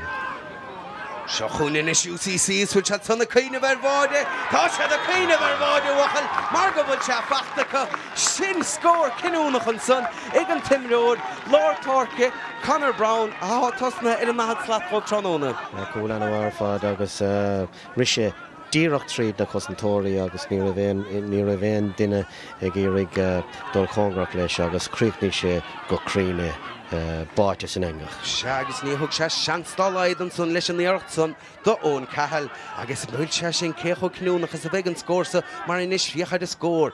Dó ceirdiaag go buachlaí chorcaí nád déag buachlaí limnaí mar sin de buinte idir na fórne agus an cuméid go bhfuil UCC chun an chur na thuút leo ach gan dát fehéómat déach go dúcach ahrú ar an scéalsan ach mátá sé dábalta an Slitter a churthir se trasnáin níl se abáta san na néirecht san na methir fóríil ach tá sé a gomar chóchróid thart scuite chun an chluhes á buachtain agus tócha go gáire sé leis go muidir an caid a lá na seachtaine mar go bhfuil se san na déarag an rud céanna dhéanamh agus ná mánaút chun cín sa chláiste. Agus tá muoína ach chasan an slithe Seachún is chláiste bhuiig an smáú se sanna dollar an nónsaí túd fens pluach deanta go maithe an bhálta bháin eile an bádúir Jack Barry agus sin an tarna sábáiltá deanta ge siúd. An bháil ar fád agus úsáid an cléir taréis sin féchar sin. Féchar seohanis bhfuil se chun túd febáide agus sin scór don Scotlandson agus is sáin go bé Mark Coleman a fuair ní hé am leis céal Mar Keo a fuair fear fuair báide sa chiad le a féchar sin aber deisir bháide ge Mary a take síos agus scór fachtacha. Agus an dáis a seans a bhí ag chláiste bhuiig an smáil ó thaobh Colin Gilfoyle agus an seans dearnach le cúla áil chuig UCC síos na parke agus fuair siad cúil agus cúlíonn taréis sé sin, so anna chinúnach ar fad na seansna a bhí chorathe amú agus na seansna a thóg UCC taréis sé sin. So réitóir inis a dul chun caiintean son le Chris O'Leary.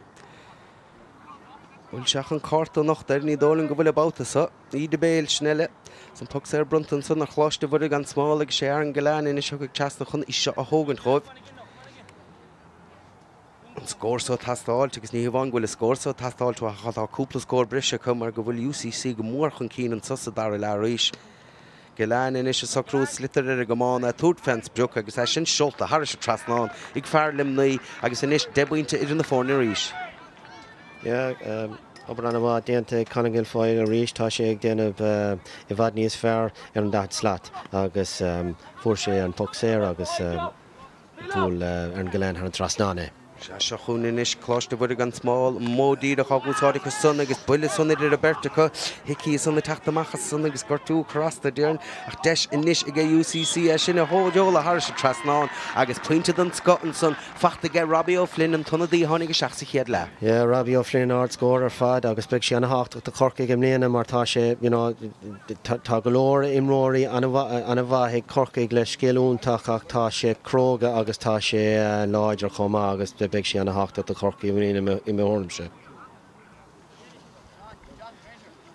Sinnéon de fríocht nach cha éonhar go déan UCC síos na parca gainsead scór agus níl cláiste bhfuil gan smáil ábaltála géanamh.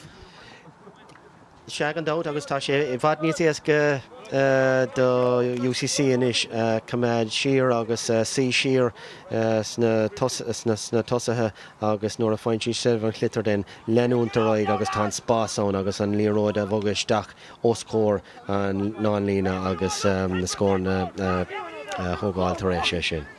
Se tacticí sin plíon soga cláiste na holscoile chorcaí gandá taí ó lachlan na bhí anim nechan tas nólar na parca sin take sé mar chosan tórbrise sin plí cho hefacht an satranóna.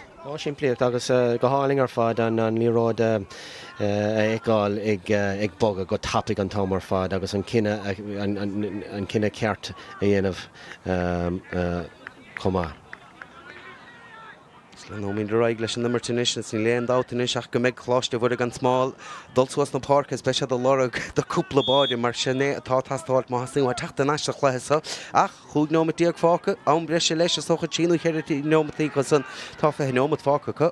Déach a lám tarlú agus híimi desáinna siad a dul ar an nún sí cúnaí san na ddíireh sellbháilt ar an slitar a chuir maisteach go lá an bháideúir an san Jack Barry agus he builteach na parc inis cho fada le Colm Roach a dul ar an nún sí. Agus seo chuúniad a fear a fuair a báide cúpla bóma ó hin Brown sin scór den sco. Fiochann sé sin plíoch níl. Níl sé siimplí ach tháinig an scór seo mar dúsáid an cúlbáire an chlitar I gceart agus bhí siad an antaréis sin é a bhógad tríd na línta agus chun scór a crothú tréis sin. Mar sinna méid UCC ábal an doublaí anamh agus chur le chun sigur san na bhuahad ar a lár na seachtaine cuman na maithas ar an agus chuig nómatíag fáca bort láraige na clibberton san hí san isis. Agus hiach a ríis chosan tóirí UCC mar Coleman take siar chun cabhrúlós an báutasa agus hiach ar seo sin scill sin pas glóte ar fad. Agus cuat fan breochrán bhfuil sé sin seolta thar sa trasnáin sin ceantas na scór na fearrá feice an trónóna. An bhhar fad scór glóide agus an téanaród a bhfuil min anrá faoi UCC ná go bhfuil siad ag úsáid an chlitar an támar fad agus tá siad ag túir test bantas den scóin inmh. Se agus an scór san facht an bátas an gin Nailo Leary agus sin fear ná raibh enim chun tasnúhan sé seachsa lína lán cool ach tá sé go mar tanna bhar fadhid. Tá sé déanamh job anna bhhar fad tá sé ar an goláin an imróir is cáúla ar an chláiste bhar an smáilteach tá sé ag marcáil ar an gohanana bháineh. Goach gar tóca cho fada le morgan na módíach a geisiú a cheachar sin imimeóí UCC níl se a tuairt éon seansanéchar do tosathe chláiste bud a gan smáil socrú Eden Slitter sellbháilte tá túúr cehar haid nuas taríar beag timpplair agus tíarach mount a bhaintas haid gimmart nótála. Gan dót agus an puséir tilte ríis ag UCC beganín leisciúil ag Colin an uair seo ach tá sé sig Chris O'Leary a ríist séar puc a chur sé trasnáin. Se Dír a chós a góir amach an sa bhos go trocht agus cadí anna sé leis an bouta sa tá míad tása gin fad go na pearsa ábalta na tucan na séra sa a gaim siú sin builte chun cíneige bhfuil na cosa gan bouta sa táach níl an réidar a gobar a session i mehar fóríl. Mar sin fan na scór mar a bhí dóthachtaíag sin cheir a fointe is fithe ag buachlí chorcaí an fointe diaag ag ag cláiste muide gan smáil ní bheith sé san sásta leis an spántas háideanta go san ar a barc ag síoch a ríis a sin buirte leis an bhálta bháin eile an boutas ag Paddy O'Loughlin a ríis. Bhfuil sé ábalta an dain séir san na glána tá sé na chlibar cartan san inis ach bhíoch céá take séir solim go bheith Coleman na boutas a carú le na chosantóirí ach seachún inisú ar Mary I a dul ar an núnsaí ach lag ar ceart an tonadaíon san a tháinig isteach Callan English agus é sin chur ar fóríige. Fóríile ach ríis cosan danhá lethúáil a bhíle feicáil an seán sin é an fá gur neachigh sé ar fóríil. Agus béidir ná bheith cláiste muide gan smáil sásta leis an spánta sa tránóna ach sa bhailir scéile bheith ag buachlaí corcaí mar an curchaig go hácha tránóna anna dheachar buachtaintear sin agus maidir níon tú mar ar an gcónaí cum a cénspórt a háise an cénspórt a bhíonn tú gimmert bíonn sé dheachar buachtaint ort agus seachún inis buachlaí chorcaí ar an únsaí an bhálta bháin eile a sin buailte agus seachún fearchéirí ar sellbháilte an slitar Conway a cha caiilte ag siúd agus Darren Brown inis a tuairt an slitar amach a módíireach a get Darren a déir Gilán a gaim siú a chiachar sin. Bhí túr timppla ar Gilán an bhálta bháin eile a chu sell fós ige Mary I agus is Colin O'Brien in is fear a 4 pointe an san sa chiad le a sin sár chosan taréis an san ag chosantóirí UCC an boutas a Cillian Dwyer take amach leis sa slitar agus é sin buailte inis chomhfada le O'Leary a chu réiteórá go raibh chalísteanta an san an átéigint cínig go díireach muir taimhlína take isteach.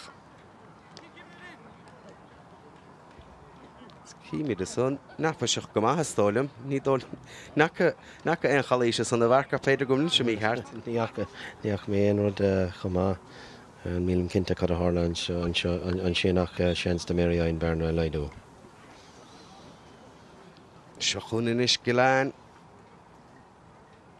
naim seo sé a séúireach donglathe sin builteisteach an sunnaige Gilán agus é sin seolta Harris a trasnáin agus inis tááfuinte diagar chláras scóirga buachlaí limnaí dóthachtaíag i gé UCC sin ráfuinte diag idir na fórna agus an cumar an scéal go méid an bua i gé UCC an sábhar muna rain chláiste bhfuir gan smáil cúpla báide ach tá sé diaag ar an Gilán a raimsú agus ní feic mí cheart lei sin bheith mis héna déanamh rud céanna ach cosantóirí UCC túr cethir timppla anaíachar. Aniachar ar fáideach tá sé suntasacha inis go bhfuil an obairhhaile déanta ag banisteochta UCC agus tá siad ag bog an líráid go tapig agus comáile sin nuair bhíonn siad ag cosint bíonn siad go hanamha chomá. Se chuúine a ríis Robbie O'Flynn inis bhfuir sé puinte cúpla nómatóhin.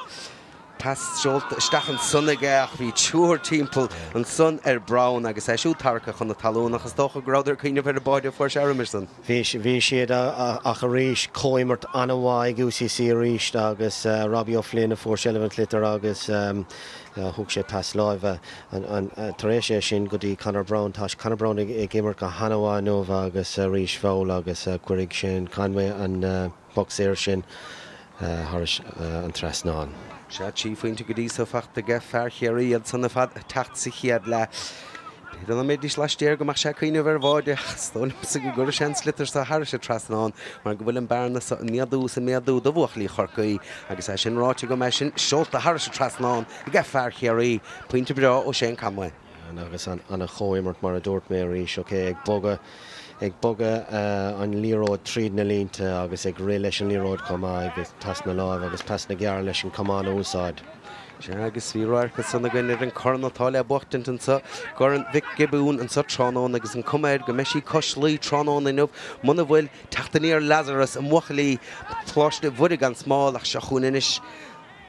Diad dul ar an únsaí UCC agus túirt fans brucan san Shane Kingston agus ar fóríle chuigíireach le Shane an san an seachtúíireach chur ar fóríle chu. Cóimirt a ríis idir na cúla agus na tosa UCC agus bhí mí ag sin an úr sin gur neachigh sé ar fóríil. Cíimi de sa an dí takeach an parca sé Chris O'Leary há take amach. agus céile tá amach Cillian Dwyer cíimi den is gan cúpla second céil takeisteach ina áit.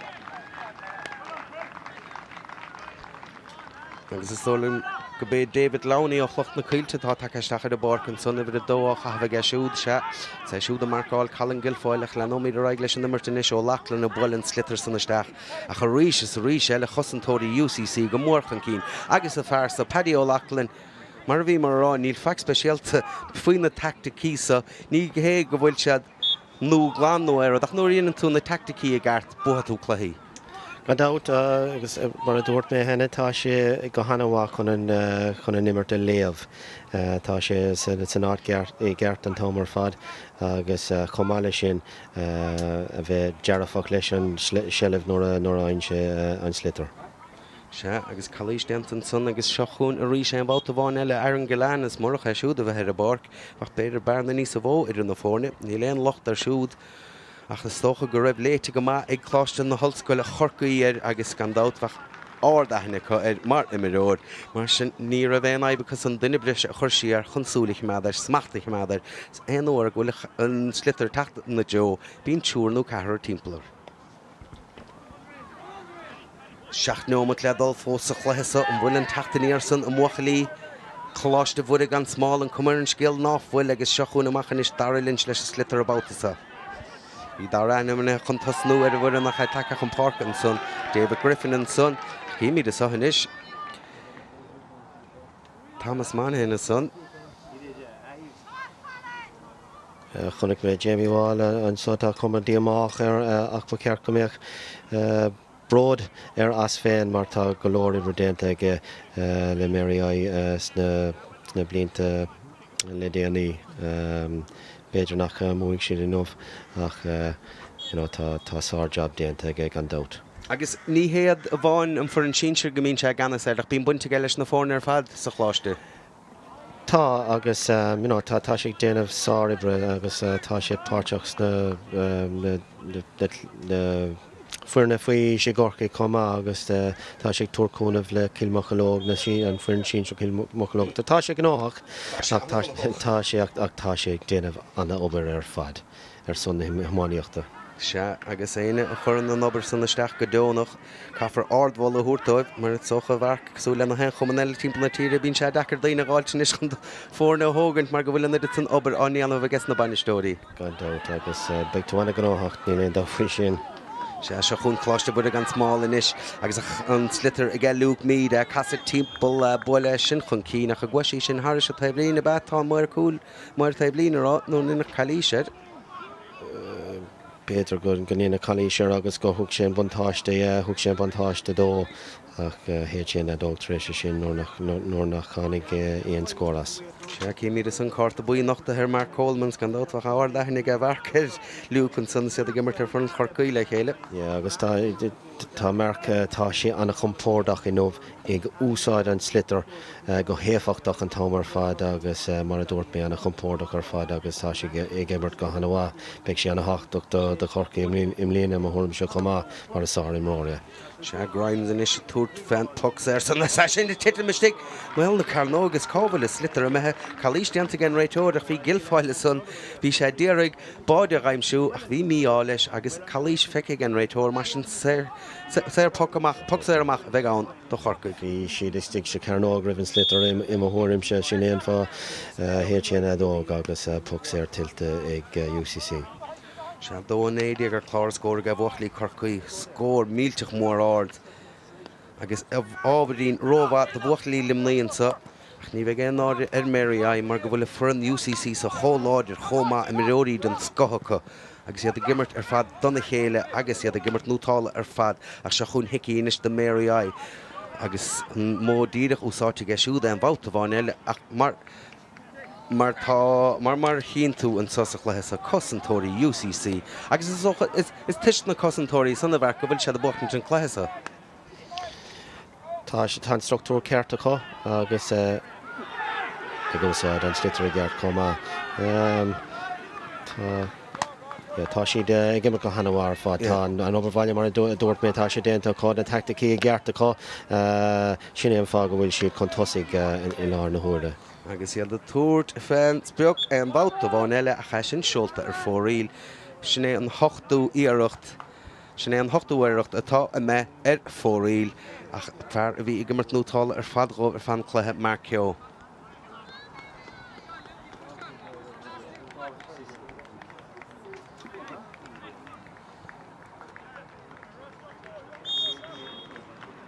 Cíimi de soní le cháin ó go ledal sochlathe agus an bua ní leon dát faoi san agus tiltte ge UCC ach na himreoirí hasamach chomh cé hasamach chomh duite nó bhharc.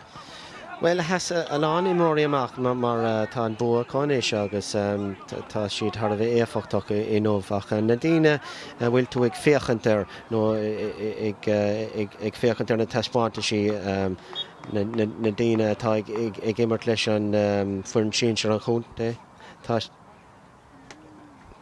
tá siad ag túir teispáinte si an bhahinmh Paddy O'Loughlin sna chúlathe tá mar Coleman ag immar go hanmha Dara Fitzgibbon go compórtach ar fáid sin Conway compórtach agus comáile sin tá Mark Keogh tá sé Tharbh éfachtach inmh. Ó héamh Mary tá siad ag stracailte láthair na huaire ach tá siad ag déanamh níhil ar an gleann bhí sé faoi bhrú ní bhór sé mar an cúnamh sna tosathe ach bhí sort macánta ag bhaintló sna tosa ach ní bhór siad mór an scóranna. Colin Guilfoyle tá níos mó ag galan i mothirimse Luke Mead agus Thomas bhí siad beag an íon ciún ach go háirithe hí na léachra ar fad ar fuair an UCC inmh.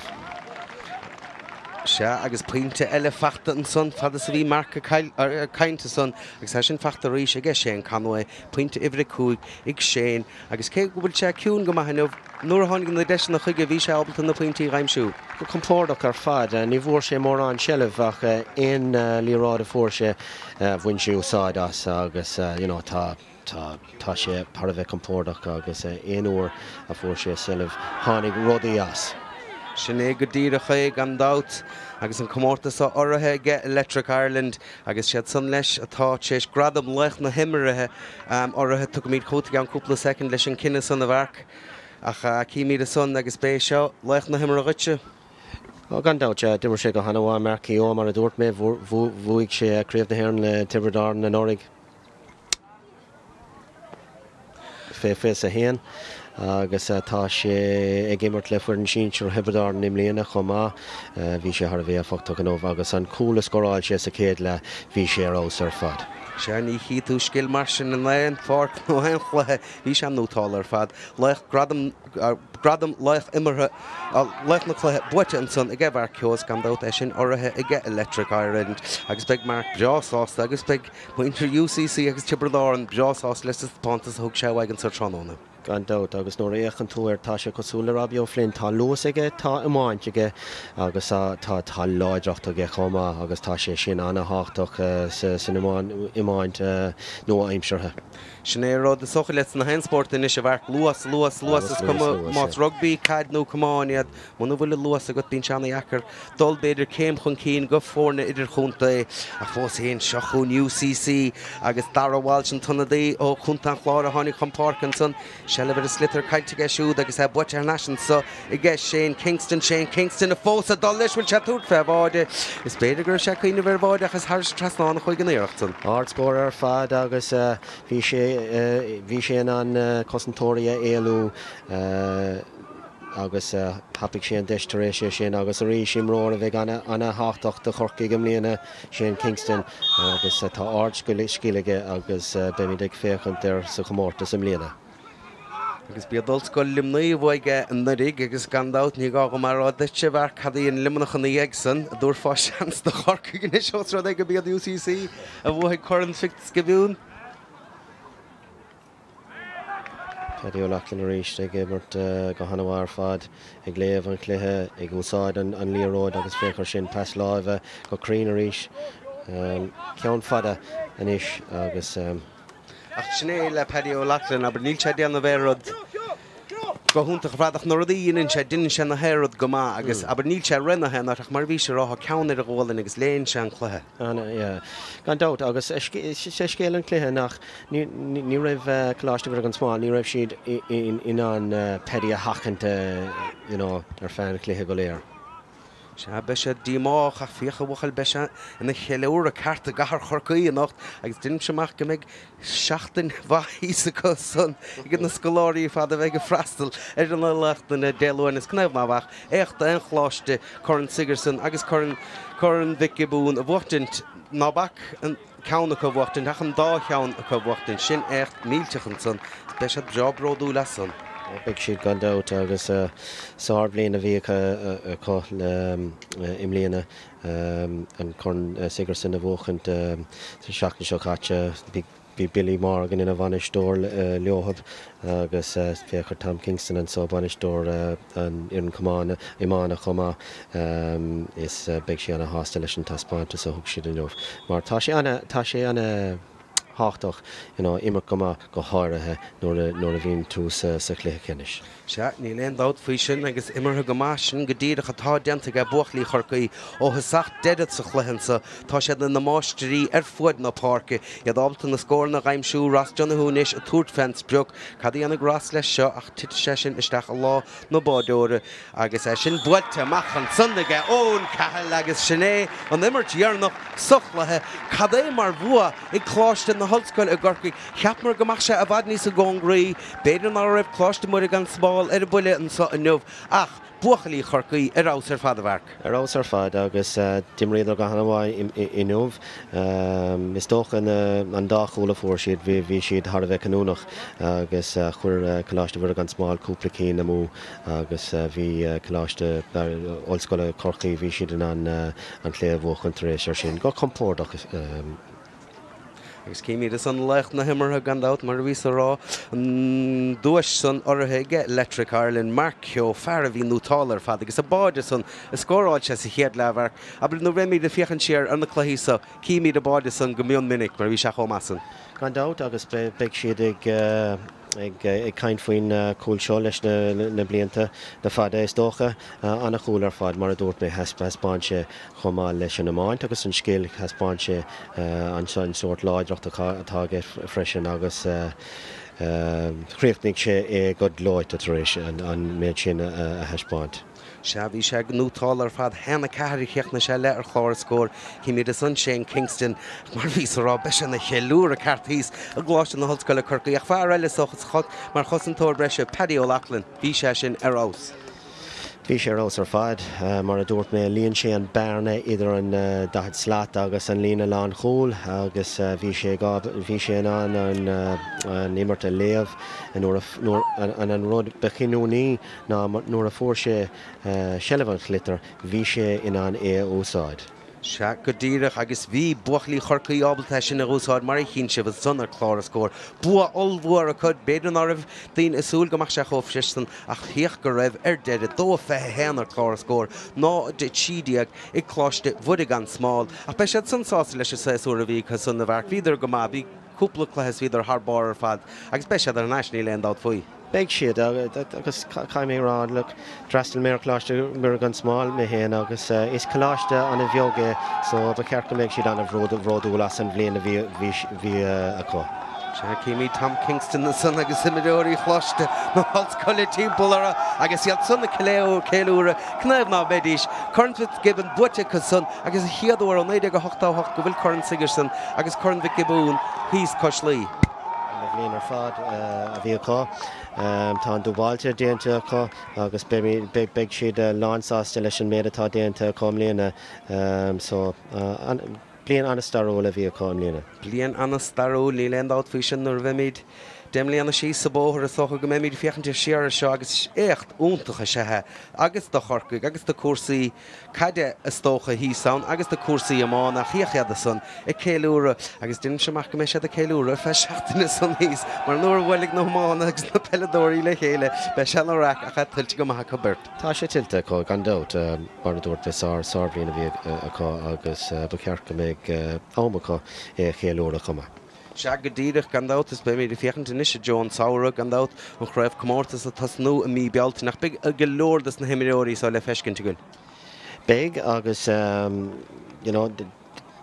ó heh choláiste do Hallscoile Corcaí, beagán imróí ó Corcaig beidir go méid Chris O'Leary ar nimlíonna de mar sé go hanahá san achtas sin agus na daine mar dúirt mé faoi Shane Kingston, Robbie O'Flynn, Dara Fitzgibbon, na himróí cosúla sin, Luke Mead le Mary Tá Monaghan ó ngáileh le Mary comá ar an Gilleán, mar dúirt mé tá sé mar na réime is ní bhór sé mór anchónamh i nómh. Colin Gilfoyle agus Gary Cooney ó chunta an chlár. Beag siad go léir ag immert sa chréibh chomórtas na món im líana agus tá ag snú go mór le iad eáil. Agus is tócha gur deisiúnta cha sedas na himimeóí, mar go bhfuil tú ar stáitse náisiúnta an sa. Tás gom ná bhín slú a rómhór riamhagus na chluísa gandát níbach loch takeíocht a rómhór ag chláiste na Hallscoile Corcaí nó ag chláiste bud agus sáil nó an chláiste mar sin ach a ríis an stáitse sa dus na himimeóí. Aber tá bán son chótáchtach le éon bhain a bhfuil sé do riamh go dúan na leor.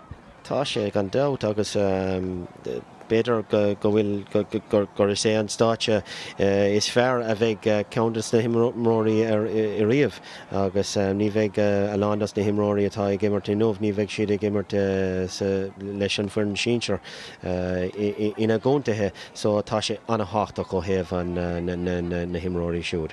Se agus socha Dara Fitzgibbon a bhí immert le chláiste na Hallscoile Corcaí mar bhí mar ráúpla seach nóhann brise crí nóir chaid se chluthe canis na héireann ach socha go me sé siúbdrás ásta mar níl feic níos a bhesan á chluthe canis na héireann na bhachtain. De an ábíon ar snacht bliana chun é sin bhachtain se leis ach bhí deisige leistigh de chaicís agus é buitin isise chu agus hécha san buchailí Hallscoil chláiste Corcaí iad san buite mar buitóiríonn sa tróna agus é buite go maitha dó fé an lenáide tídiaag an báide sa chiad le agus cad é mar báide ví sanna lech na himar a marcio fuair se báide an sco agus an son báide sa dar le agus is tócha go bé an scór ó Conor Brown an scór cinúnach ar deidir chu sé sin deidir le aon tachtaníar a bhí buachlí limnaí. Ja, bhí sé ar a bheith cinúnach. Well féchar an céir ceann, look féchar an láidireacht ó Hespáin sé agus comáile sin an críoch báite san engach taréis sin.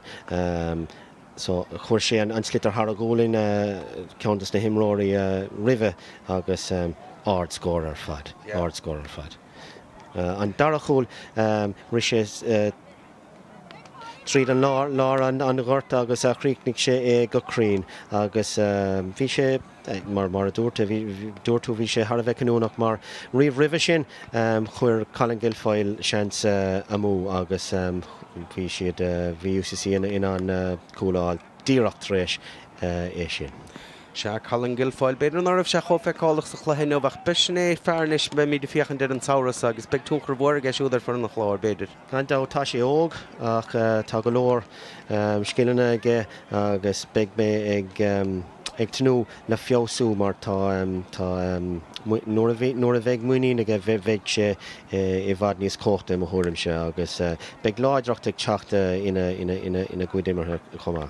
Se gandát agus Cahan for an bháin caiúnta tóchach tócha gan ná céanna dá fása a takeú le for an chlárnú lim nach beftúrán na ledna sa chaileidir chluthe canis tu sé sunthar leis agus be sé déar a cúta bháilt ar a gaiúnta agus bhhaanta fálamín tú bhd níos bh nóair chailann tú chluí. Ja, is lá scoile gach lá ach nóair a chailann tú chluthe fálamín tú a lán rudaí agus beag ceach le fálamíid na himróí ó goláiste bhfuil an smáilín nómhach is lá an bhródúil an staróil UCC inis agus tá bua tiltte chu. Se agus bhí rácha sanna ginnar chun mac gobún agus é sinna dul síos coslí trónán inmh ach mar chomórtas am léana a bhhar bhí sé nótáil ar fad. Tá mé an cúpla daoine sleachsná agáil is lá an bhródúil dus na daine seo chumá Johnny Conway ahar le Shane Conway agus Mike Conway grathir John Griffin tá siad tar éis tachtach irí anríocht agus beag siad an bhródúil asocht an taispántas a thug Shane Conway san achtas imlíana.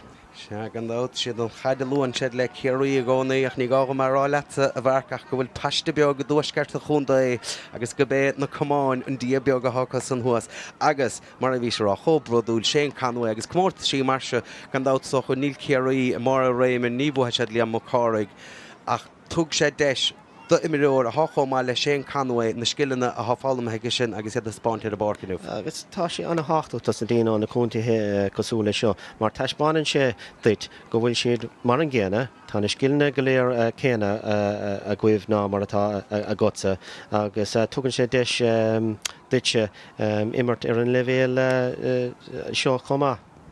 Se go dtíireach an carta fada sanna a g mark an dát tí sé siúd mar bhaine stóir ag sé an canha.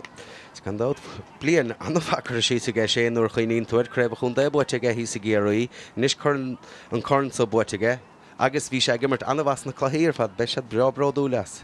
Agus arrás le chéirí chumá. Se cí míad a sonis buchalí chláiste na hallscoile chorcaí a fnacht ar an garn an san.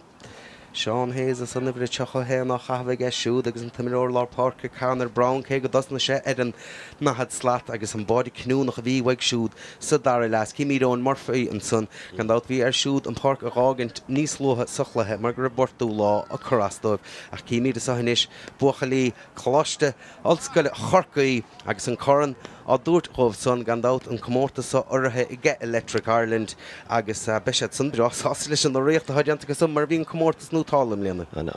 Gan dát agus tá sé anhha chumá na ír imróí eáil chu si chunig mé sé teirnaí túair takeíochtta de fuair na UCC agus bhfuil Griffinó dar comá dimar le UCC agus bhfuil chunach i bhún cúpla blian áhin tá sé anhha chun na ír imróí sin ag eáil ag túair takeíochtta na himróí sa látá nuáin.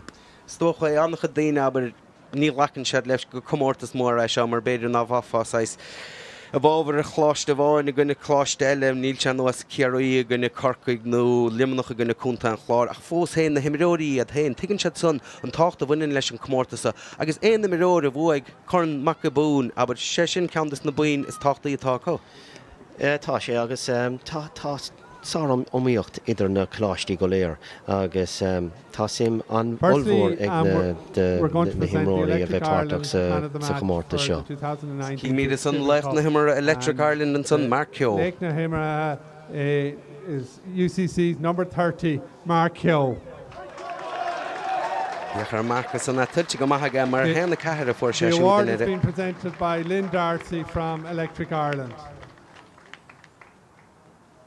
Agus cíimiid na picúí san na papéid san lenta táach rón ní léon dát fao san nach ríis ríis. Bhí sé nótálar fad. A thug cáirúing an cluiche seo ceannas a chur fáil inniu. Just on behalf of Cora Lidicus, I'd like to thank a number of people that helped to put this final on here today. Firstly, I would like to thank our sponsors, Electric Ireland. In addition to their financial support of our competitions this year, their live streaming of our games have added greatly to the enjoyment of many people of our matches, and our matches have been brought to a worldwide audience through this live streaming. So thank you, Electric Ireland.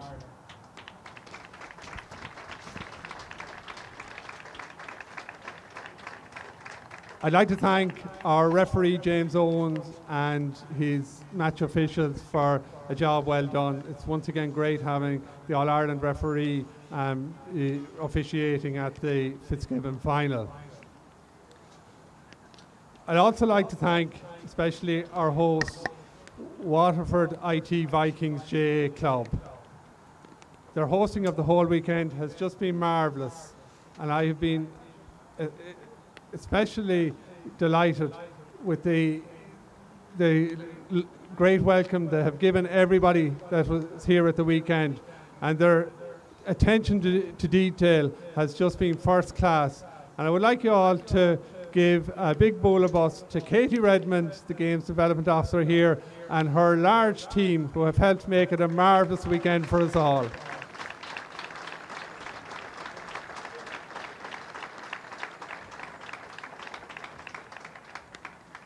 Now, I'd like to thank both teams here today. It was a fine sporting game of hurling.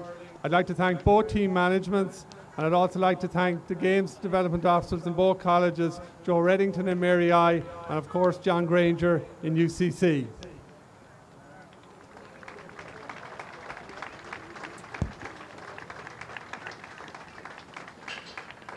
Today was not Mary I's day, but the college has been knocking on the door for the last half dozen years or so, and you've had good days, and today just wasn't your day. But I know Mary I will be back at the top in the not too distant future. So, Gormahagav, Mary I.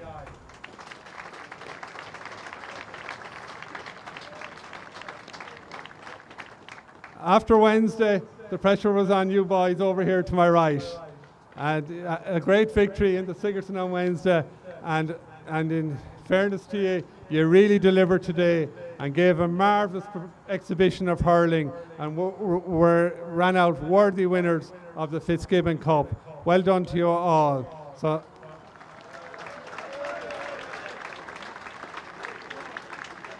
So Neil Oramanish, Curran Vicky Boone, I've run our captain, Ulskull, Clash Ulskull Kirky.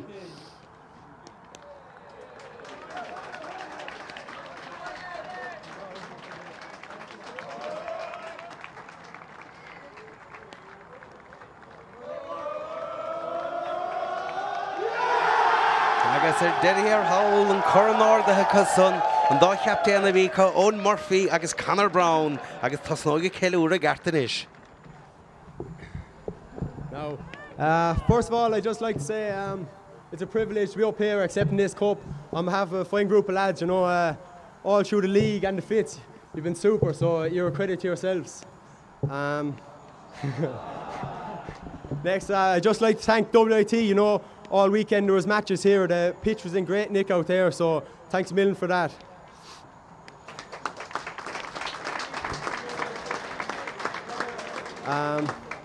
Now I'd just like to thank our backroom staff of our doctors, Paddy and John Crowley, Richie our physio, and Thomas doing the stats. You know, you do a lot of work all year and we appreciate it a lot, so Bula Buschi. And just to our management, you know, last year with the Fitz we didn't have a great year, so on behalf of the players we're delighted to get you a bit of silverware to make up for that. So I'd just like to thank George Cunningham, Tom Kingston, Ray Delaney, Ian O'Connell, Ray Cody, and the man gelling all together, the most committed man in Ireland, Wes O'Brien! Yeah. And then can't forget the man in the office, John Granger, for all the work you do. Thanks a million. And Mary, you know, today didn't go your way, but you've been in three of the last 4 finals, so for a small college you're doing great stuff down there, so I'm sure you'll be thereabouts next year. So 3 cheers from Mary I. Hip hip. Hip hip. Hip hip.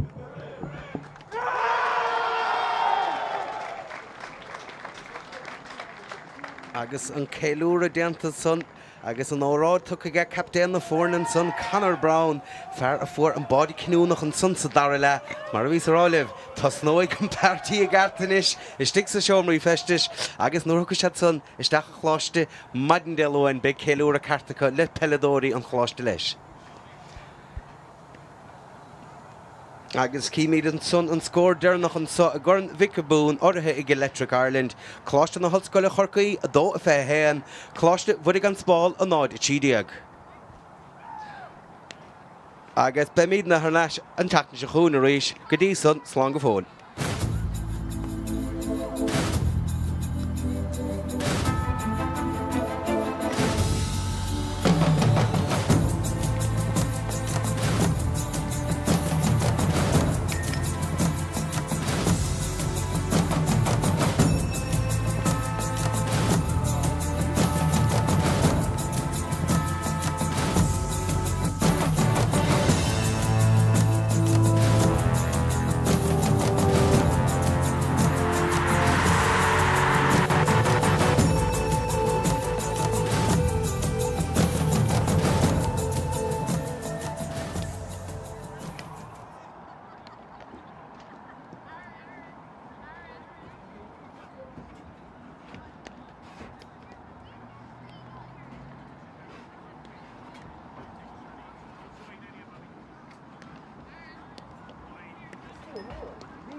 Agus hon to Lorna flesh.